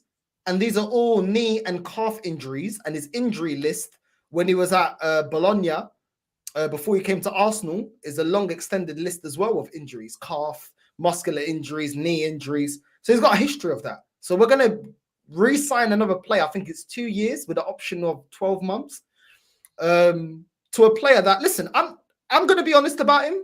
When he's been fit this season, he's been excellent. The problem is availability is the best ability, and he's not available enough. He's not available enough, and this is the problem with him. We can't rely on him. And when you're trying to go for major honours, we need players that we can rely on. We can rely on Saka. We can rely on Martinelli. They'll stay fit. Do you know what I'm saying? But when you've got too many of these, we already got Partey that's become very injury prone. Zinchenko, which, well, I don't wish injury, but then again, it's kind of been a blessing in disguise, Brandon, that he's been injured because Kivior was playing there. We looked a lot better. Another injury prone player. But we've got about actually 4. We got ESR that's always injured. Let's be real. Jesus, Zinchenko, Tomiyasu. Have I missed another one? Fabio Vieira always seems to be injured as well at the moment.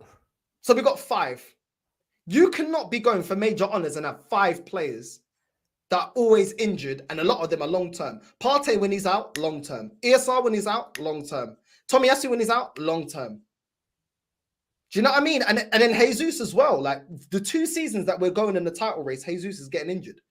And it's his knee time as well. Do you know what I'm saying, bro? Like it's like, bro, how many people can we carry?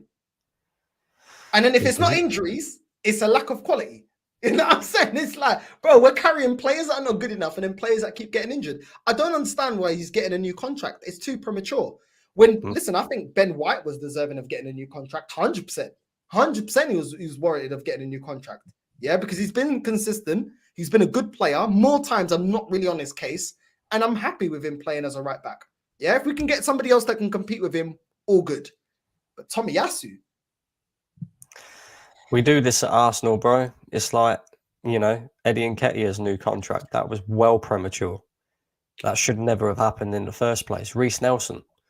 You know, these are 2 players that we should be moving on this summer.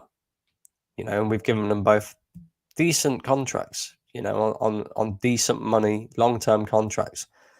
Tomiyasu, I mean, don't get it wrong. I like him as a player, but like you said, you can't have consistently injury-prone players in the squad and then expect to compete and challenge for major honours, because it's just not. It's not possible. It's not possible. You know, I guarantee you right now. If Arsenal was to have a major injury to either one of our centre backs, that's it. Our season's done. It's done. Yeah. Oh, but we got Tomiyasu to come in. Yeah, but how long is he going to stay fit? Yeah. Oh, we got Timber. Yeah, guy who ain't played all season. Oh, we got Kivior. Yeah, he's better at left back than he is at centre back by the looks of it. Do you know what I mean? And each time you go down the list, there's a drop off in quality. So it's like, I don't understand what this football club is doing at times.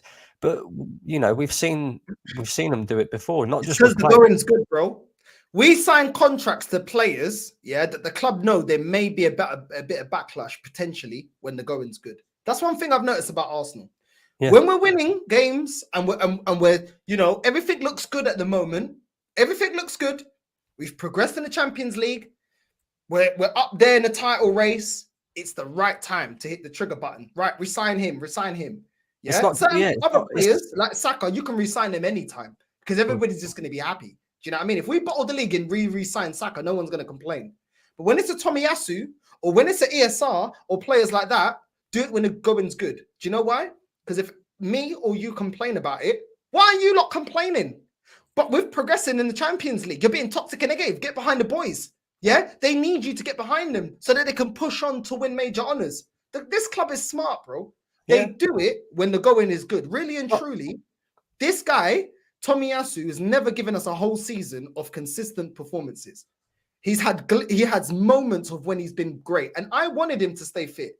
I want a player to stay fit if they play for Arsenal, especially if they're performing well. But at the same time, I didn't see this kind of narrative when it came to Tierney. Oh, no, Tierney gets injured. Now get rid of him. Get rid of him. Yeah, it's crazy. Why? But if you notice as well, it's a thing that the football club does because it's not just the players. Like, you think about Mikel Arteta's contract extension. You know, there was talk of him getting an extension and then 2 days later we go and lose to Everton, everybody's shouting Arteta out. And they go, oh, do you know what? We're going to hold off on that. Then all of a sudden Arsenal go on a 4-game winning streak, and all of a sudden it's announced Mikel Arteta has signed a new contract. You're right. They do it when the going is good, bro. You know, especially when, they feel like things are going to be a little bit controversial. That's why me, you and Lee and others are here to call it out, because it's absolute rubbish. You know, imagine this as well. Imagine if next season this Tomiyasu contract re-sign ends up being the reason we don't win a major honour. Like, for example, if we was to move Tomiyasu on this summer because he's too injury prone, and then bring in a player who's just as good as him but can stay fit, that could be the difference between us winning something and not winning something. Whereas as if we get to latter stages of the next season and we got injuries and we need to rely on somebody like Tomiyasu, how can you rely on that guy? I don't know. It's Well, club, listen, bro. let's move on to the next one. I want your opinion on this one, and then I'll give my opinion. Alexander Isak being linked to Arsenal as a potential striker that we can go for. What do you make of this, bro? Do you want him? Do you think there's other options? What do you make of Alexander Isak? He's not elite. He's not an elite level. He's good. He's probably better than what we've got, but he's not elite. And let's be real. If you go and get Isak, that's the only player that you're going to get. Really, isn't it? Because the club won't move yet. If you wanted to go and get Alexander Isak, that's fine. But you move Jesus on. You move Nketiah on. Yeah, you say, look, Jesus, you're too injury prone. You're not a gunman in front of goal. We need an upgrade now. We need somebody who can score us goals. Not that I think Isak is that prolific himself, but I think he's better suited to the way that we want to play. Because when you look at the way that Kai Havertz is, taking on that number 9 role with he's quite tall, he's quite physical. Isak's very much the same, but he's a natural number 9. So he could take that role, definitely. But you'd have to move Jesus on, and you'd have to bring in an elite striker still. For me, there's only two players on the list that, for me, are available and are elite for what we need. And people will sit there and say, Ivan Toney's not elite. He is in this Arsenal team, trust me. He is. Yeah, and then the other one's Victor Osimhen, but I don't really know what to make of Victor Osimhen. I think he's a flat track bully, to be honest with you. I don't think he'd come in the Premier League and do that great. So fair enough. It's limited options, bro. I mean, what do you make of it? It is Alexander Isak, 20 appearances, 12 goals. He's valued at 70 mil. Ollie Watkins is valued the same price. This is Transfermarkt. Ollie Watkins, 29 appearances, 16 goals, and 10 assists. You get more for your money. You get more for your money if we can't get Ivan Toney. I think Ollie Watkins is my number 2 to somebody like Ivan Toney. I think Isak will probably be number 3. I don't think Isak's bad. It's just his injury record is poor. And I just don't need another player that's going to be injured. I need you to be available, especially, right now, where Jesus normally gets injured. If we stick by Jesus, which I think Arteta is going to keep Jesus, we need another striker. If, he's going to have to step in, that is going to stay fit. There's no point having a number 1 and number 2, both of them injury prone. It just doesn't make any sense. So I don't even think that Isak's a bad player. I actually think he's a decent player. And for his size as well, he's technically pretty good. I just don't think he's the most prolific out of Watkins and Toney. And we need a prolific goal scorer. Yeah, I'm not sure about Watkins, I'm not sure about him. I would look at him more as a number 2 to Ivan Toney. I'd rather go for Watkins over Isak. If we can't get Toney, for example, for any reason, let's say Toney goes to Man United or something. We can't get him. He's gone to Man United. Out of Isak and Watkins, as I would want somebody Premier League proven, I would go for Watkins over the two of them.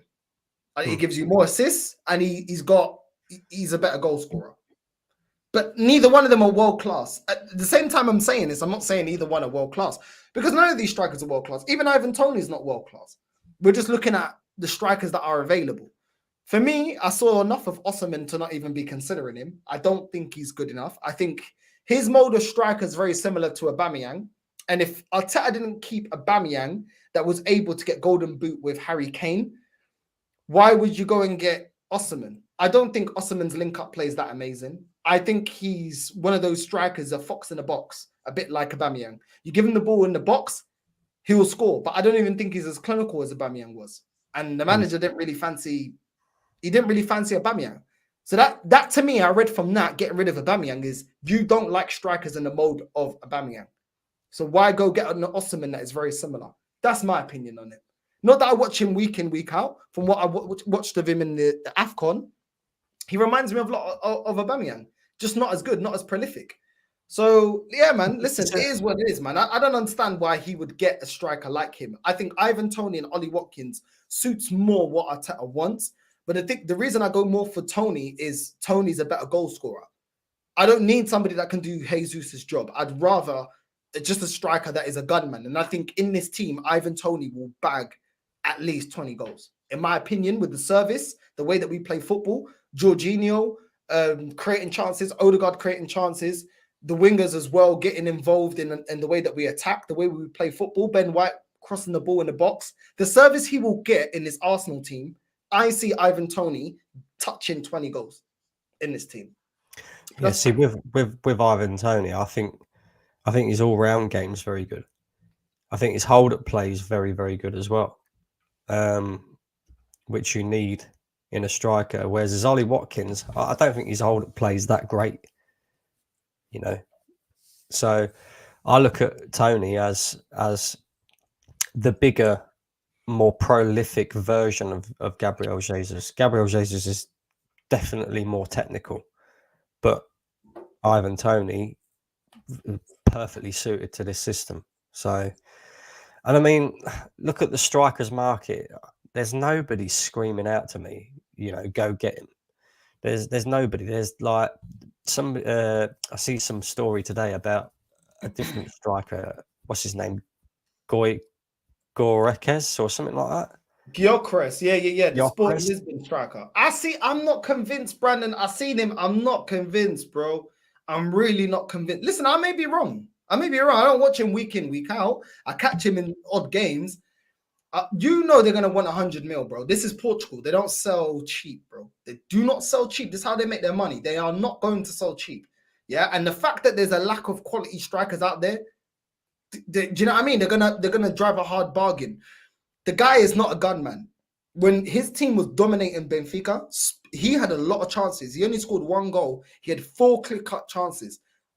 Not clinical enough. And this comment here, 80 mil for 2 years of peak service. Bro, ask Man United if they give a crap about the money they spent on Van Persie, that he gave them 1 good season but delivered them a Premier League. If it's the difference of you getting over the line and winning a major honor, trust me, you won't care. You won't care. You won the league. And winning the league is eternal. That is in your trophy cabinet forever. So who gives a crap? Who gives a crap? Exactly. People want to get a young striker that can give you a long service. That doesn't guarantee you anything. Harry Kane gave Tottenham a long service. Did he win him anything? Like, ultimately, you buy these players to win you trophies.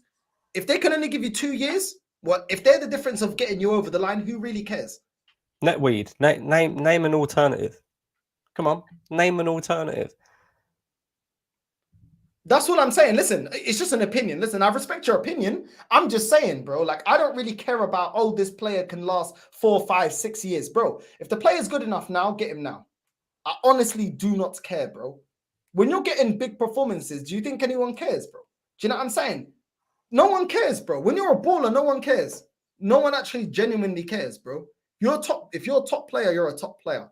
Do you know what I'm saying? So that's how I look in it. But yeah, man, that's another option. That's another story that's out there anyway. The other one is Joshua Kimmich, 29-year-old, can play midfield and he can play right back. Bayern Munich defender. Apparently, this headline is saying that we can get him for £12 million. Transfermarkt has got Kimmich. You've got him Kimmich valued at £70 million. Would you take Kimmich at Arsenal? 100%. 100%. You want a player who's won major honours, who has that winning mentality, breeds winning mentality, will bring it to the club. I'd take him all day long. And for top gooners out there, he's versatile. Yeah, he can play multiple positions. We like players at Arsenal that can play multiple positions. So he fits the narrative, doesn't he? Because he can play midfield. Imagine a midfield. Because I don't think Thomas Partey will stay at Arsenal beyond the summer. I think we'll end up moving him on. Imagine a midfield of Kimmich and Rice with Odegaard in front. Do you know what I mean? There's not many midfields in world football that are better than that. In fact, I'd probably say it's one of the best midfields in world football. I don't really think there's much better than that when you look at that. And then, you know, again, we've just said about Tomiyasu, we've signed him to a new contract. We know he's injury prone. Who has, you know, who covers for Ben White at right back if he's injured? Oh, it's all right. Tomiyasu's out injured again. That's all right. Kimmich can play there. Not a problem. Yeah, okay, he's 29 years old, but we need guys in this team that also have experience as well. Do you know what I mean? So I'd take him, especially for that price, 100%. Yeah, no, I hear it. Listen, I would take him. Listen, Cedric looks like he's moving on. I think he's on the last 6 months of his deal. He's going to be moving on now. He can talk to other clubs. So yeah, he's going to be moving on. You already know. Yeah, you know he's not staying. Listen, the manager doesn't favour him. He's not going to be staying, is he? So he looks like he's going to be moving on. So yeah, I'd get Kimmich. Absolute baller. And I think we need made players now. I think this whole thing about getting players that can become, you know, top players. Arsenal are now, listen, I don't rate this manager until he wins me a major honour. But one thing I can say about Mikel Arteta, he's got us into a position where we can now be in conversations for going for the title, you know. And I think when you're in that type of position, you need those extra, those world-class players, or those players that are going to give you that consistency and going to give you that touch of, you know, world-class or just the level below. We've had a taste of that with Declan Rice. He's been excellent this season. Let's be real. It's probably only 1 or 2 games that we can get onto him. And that is what you need. When you get to the level where you're in league title race competitions and things like that, you need those players now to get you over the line. You don't need players that are going to develop in 3-4 years. You've now got the basis of a team that could become title winners. You just got to add those pieces. And I think Kimmich is one of those players that could do that for Arsenal. So I think that, yeah, listen, I would go for Kimmich. The last topic before we wrap up, and we're going to be diverting Familia to Staffy TV. So make sure you stay on. We're going to divert straight away as soon as this ends to Staffy's channel. The last thing, I found this very interesting, Brandon. I saw this headline here. Arsenal looking like we're going to have a major sale in the summer. Apparently, the players that are going to be on the transfer list for Arsenal, Aaron Ramsdale, Kieran Tierney, Nuno Tavares, Cedric, Thomas Partey, El Nene, Albert Lokonga, Reece Nelson, Eddie Nketiah, among other players. Interesting, isn't it?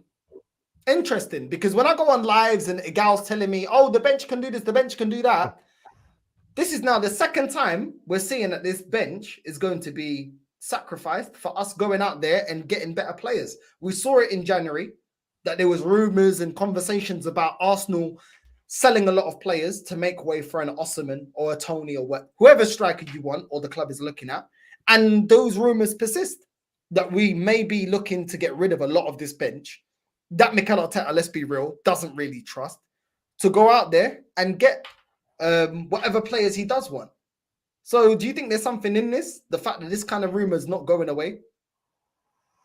Yeah, I think there is something in it. I mean, you only have to watch Arsenal games to see that the manager doesn't trust the players that he's bringing off the bench. I don't care what anybody says. I don't care what a gal says, especially. Yeah, you can sit there and say about Eddie Nketiah being our 4th choice striker or whatever. Last season, he was the first one to be brought off the bench. Now, you don't see the guy. Yeah, okay. We brought him on, in the 100 and whatever minute it was against Porto. But that was the first time that he's been substituted on the pitch in ages. So I think it's clear and obvious to see that a lot of these players will get moved on. And I think all the ones that you name there are pretty obvious that they're going to be moved on. It's pretty obvious. Thomas Partey is going to be moved on. We said it before. He is a guy that cannot stay fit. He's getting older. He's spent pretty much all season out again this season. Ramsdale, it'd be nice to keep him, but as a number 2. But again, you look at him and you just kind of think, well, he could probably go and play number 1 elsewhere. So, but that also means that we've got a lot of players to bring in. If we go and get rid of all them players, we've got to replace them, regardless of whether we're bringing a top striker or not. Because if you go and get rid of all them players and you only bring in 1 or 2, whether they're top quality or not, then all of a sudden we're back to having a thin squad. Do you know what I mean? So, I mean, the only one that you named in there that I'd look at keeping is Kieran Tierney. Would you not keep Partey? No. You wouldn't keep it? Okay, fair enough. I can see why you wouldn't. I just don't know if we're going to go out there and replace him with somebody that has the same ability. That's my problem. Well, because if you get rid of him, your backup is El Nene. And it's kind of the same difference when we had Partey El Nene. We're back to kind of the same. We just named one. We just spoke about Kimmich. I'm not saying he's got. I'm not saying he's got. I'm not saying he's got the same ability as Partey, but But he's up there. He's up there. He's got the experience as well. He's got the winning, mentality thing. I'm not too sure what his injury record's like, but it can't be no worse than Thomas Partey's. That's for sure. So you got a player there who's instantly is of a similar level to Thomas Partey, but can also stay fit. So I look at it and I think there's plenty of midfielders out there that you can replace Thomas Partey with, quality-wise. Yeah, you might not be able to pick them up as cheap as Kimmich, for example, but there's plenty of quality out there that you can replace Thomas Partey with if you absolutely need to. And I don't think, as Thomas Partey is getting older, I think his injuries are becoming worse. He's not available enough. Top quality player. If he could stay fit, I'd keep him. But he just can't. Do you know what I mean?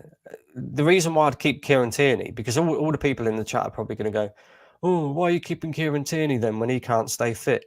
The reason why I'd keep Kieran Tierney is because he actually stays fit more often than what Zinchenko does. So, I hear that. For example, right, if you go and get rid of Kieran Tierney and you leave yourself with Kivior and Zinchenko, if Zinchenko's injured for a long period of time, like he tends to be, and Kivior gets injured at the same time, you're without a left back. At least if you've got Tierney, Zinchenko, and Kivior, the chances are all 3 of them ain't going to be out at the same time. Surely. So I'd keep Kieran Tierney for that sake, even if he was 3rd choice left back, because he can play centre back as well. So I'd look at that and think, right, is it worth getting rid of Kieran Tierney? What are we going to get for him? What, 20 million £20? I hear that. I feel like he's fallen out with the manager. I feel like he doesn't like Arteta, bro. I think he feels, from what I've seen of him and little stuff I've seen of him when he's been out on loan, I feel like that relationship's is done, bro. I don't feel like he wants to play for this manager again. And I don't blame him. I don't blame him, bro, because a lot other players have had a lot more chances than he has. Let's keep it real. You know, he has got a right to feel aggrieved and feel like, hold on, you're telling me I can't do a job. Like, you've got a left back in Zinchenko that his biggest weakness is defensively, and yet I can't, there's no use for me. Do you know what I mean? I feel like he's got a right to feel like that, because I feel like there's definitely, listen, he gives us more than Kivior. Let's be real. Kivior has been decent, but Tierney, he can score goals. We've seen him score goals. He can go forward. He can affect us going forward, which a lot of times Martinelli's isolated when he's got two men on him. Zinchenko never helps him out. He goes central and there's no one overlapping, where Saka has Ben White that can overlap him and give him another option. Martinelli doesn't have that. And in certain games, that is necessary when Martinelli's getting doubled up on. So listen, I definitely think there's things that he can offer. But yeah, man, listen, it is what it is. I hear you though with the Tierney, and I get why you wouldn't keep Thomas Partey. I can't really argue it.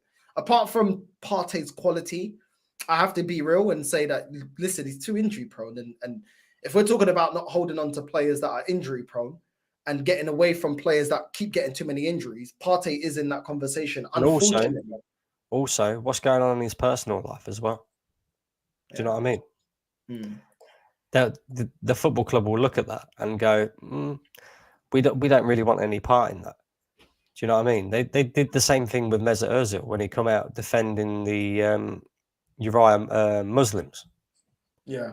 All of a sudden, a few weeks after that, he was moved on, because the football club don't tend to get or like getting involved in anything that's serious, personal matters. So I think there's something in that as well. And I think that's also why, you know, I don't think Thomas Partey will be staying at the football club. Listen, you know what? Yeah, as a black man, a proud black man, I'm gonna keep it real. I'm for equality in all people. I love all people. I don't care where you're from. Yeah, I think at the end of the day, if we're gonna get behind Black Lives Matter and black people should be treated equally, in my opinion, everybody should be treated the same way. It shouldn't just be a voice for only black people. It should be a voice for everybody. If any other people are being persecuted or not treated right, in my opinion, everybody should be backed if their people are not being treated in the right way. Because at the end of the day, there's only one race, and that's the human race. No matter what shade, color, or creed, we all got two hands, we all got two arms, we all got two legs. So at the end of the day, there's only one race, and that's a human race. Regardless of where you're from in the world, we're still the same. We still bleed the same. We're still the same. We still got two eyes, one mouth. We're still the same. Do you know what I'm saying? So at the end of the day, for me, what I don't like is when certain things are backed and certain other things aren't backed. If a certain group of people are being oppressed or being unfairly treated, why is one sect of people, yeah, i.e. black people, which I'm under as a black man, why are we rightfully so championed Black Lives Matter? Cool, I'm all down for that. But why is it when it's other people, certain football clubs turn away from that? That is what I find a little bit hypocritical. Do you know what I'm saying? I stand with anybody that's getting oppressed, because I'm not for oppression. That's my stance on it. Everybody should be backed. If there's any person that's being oppressed, I stand with the people that are being oppressed for equality, because everybody should be treated equally, bro. Do you know what I'm saying? So that's my bit on it there. I don't talk on politics. It's in a political channel. This is a football channel. But for me, as a black man, if I'm being real, I'm all for black people being, people, hearing that, certain players, abuse and stuff like that. I'm all for that. That is wrong. But at the same time, if another sect of people are getting abused or getting mistreated, why does those things get like, no, we're not backing that? Why? Are we not human? Is it not for equality? Is the overall thing not about equality? Everybody getting treated fairly, whether you're from here, there, wherever. I don't get that. I'll keep it real with you, bro. I don't get that. Do you know what I'm saying? I'm from equality for everybody, bro. Do you know what I'm saying? So that is something that I found like, why? Why is it one movement is supported and another movement isn't? Why? When there's people from all colours and creeds that support Arsenal. Why can't we just be inclusive of equality? The message of equality. I don't get it. I honestly don't get it. But for me, I don't care, man. I've had friends from all over the place. For me, I just care about humans, bro. Like at the end of the day, everybody should be treated the same. Everybody should have the same voice as well. If they feel oppressed, everybody's voice should be heard, not muted. That's how I see it. That's how I look on it. And when I see selectiveness at times, as certain messages are pushed forward, but certain other messages ain't pushed forward, why? If both messages are about equality, why does it care? Why does it matter? I don't know. But listen, let's get off politics because I'm not about politics. But like I said, on my channel, no matter where you're from, who you are accepted here on this channel. We might not agree with your football takes, but as a person, you know what I mean? We've got nothing but love. This guy here, Faisal Ali, yeah? You have been anointed, yeah? Filo da puta, you have been anointed, yeah? To be moderator, yeah? May the sangue de Jesus Cristo be upon you, meu filho, yeah? You have been anointed to be a moderator. Do you know what I'm saying? And it is what it is. But man said, was that Northside or Zinchenko? Nah, bro. Bro, I'm actually this guy trying to run jokes. I'm being serious, bro. I'm being serious because if that was for black people, I would be outraged. I'll keep the same energy, bro. Do you know what I'm saying? I'm not getting into politics as to what is what, but at the end of the day, everybody should have the right to be, you know, if they're oppressed, their voice to be heard. That's all I'm saying. Do you know what I'm saying? Because if I wasn't black and I saw somebody that was, and then we're pushing for their equality and not pushing for mine, I'd feel some type of way. I would. I'd be like, why can't my message be pushed? Do you know what I'm saying? We're getting unfairly treated. That's what I'm saying, man. Listen, food for thought. You make up your mind how you see that. But like I said, I'm just for equality. That's what I'm saying. But yeah, man. Listen, big up to Faisal as well. Big up to Faisal. You know what I'm saying? Big up to Faisal. You are now a moderator. And yeah, man. Listen, Brandon, what you got coming up on your channel, bro? No, bro. I ain't got time to do it. We're going to talk after this. Listen, familia, make sure you like and subscribe, hit the bell notification. We're now going to redirect to Staffy TV. Make sure you tell him Northside Raid when you go up in his chat. Go support Staffy. He's a good guy, man. Good content creator. Do you know what I'm saying? He's a Man United fan that actually keeps the standards up at Man United. Deserves the likes and subs and support. Please go and support Staffy TV. We're redirecting to him right now. And I will be doing the Portugal game tomorrow. So I will be doing that friendly. I will be doing that watch along. Make sure you tune in for that. And without further ado, Caramba,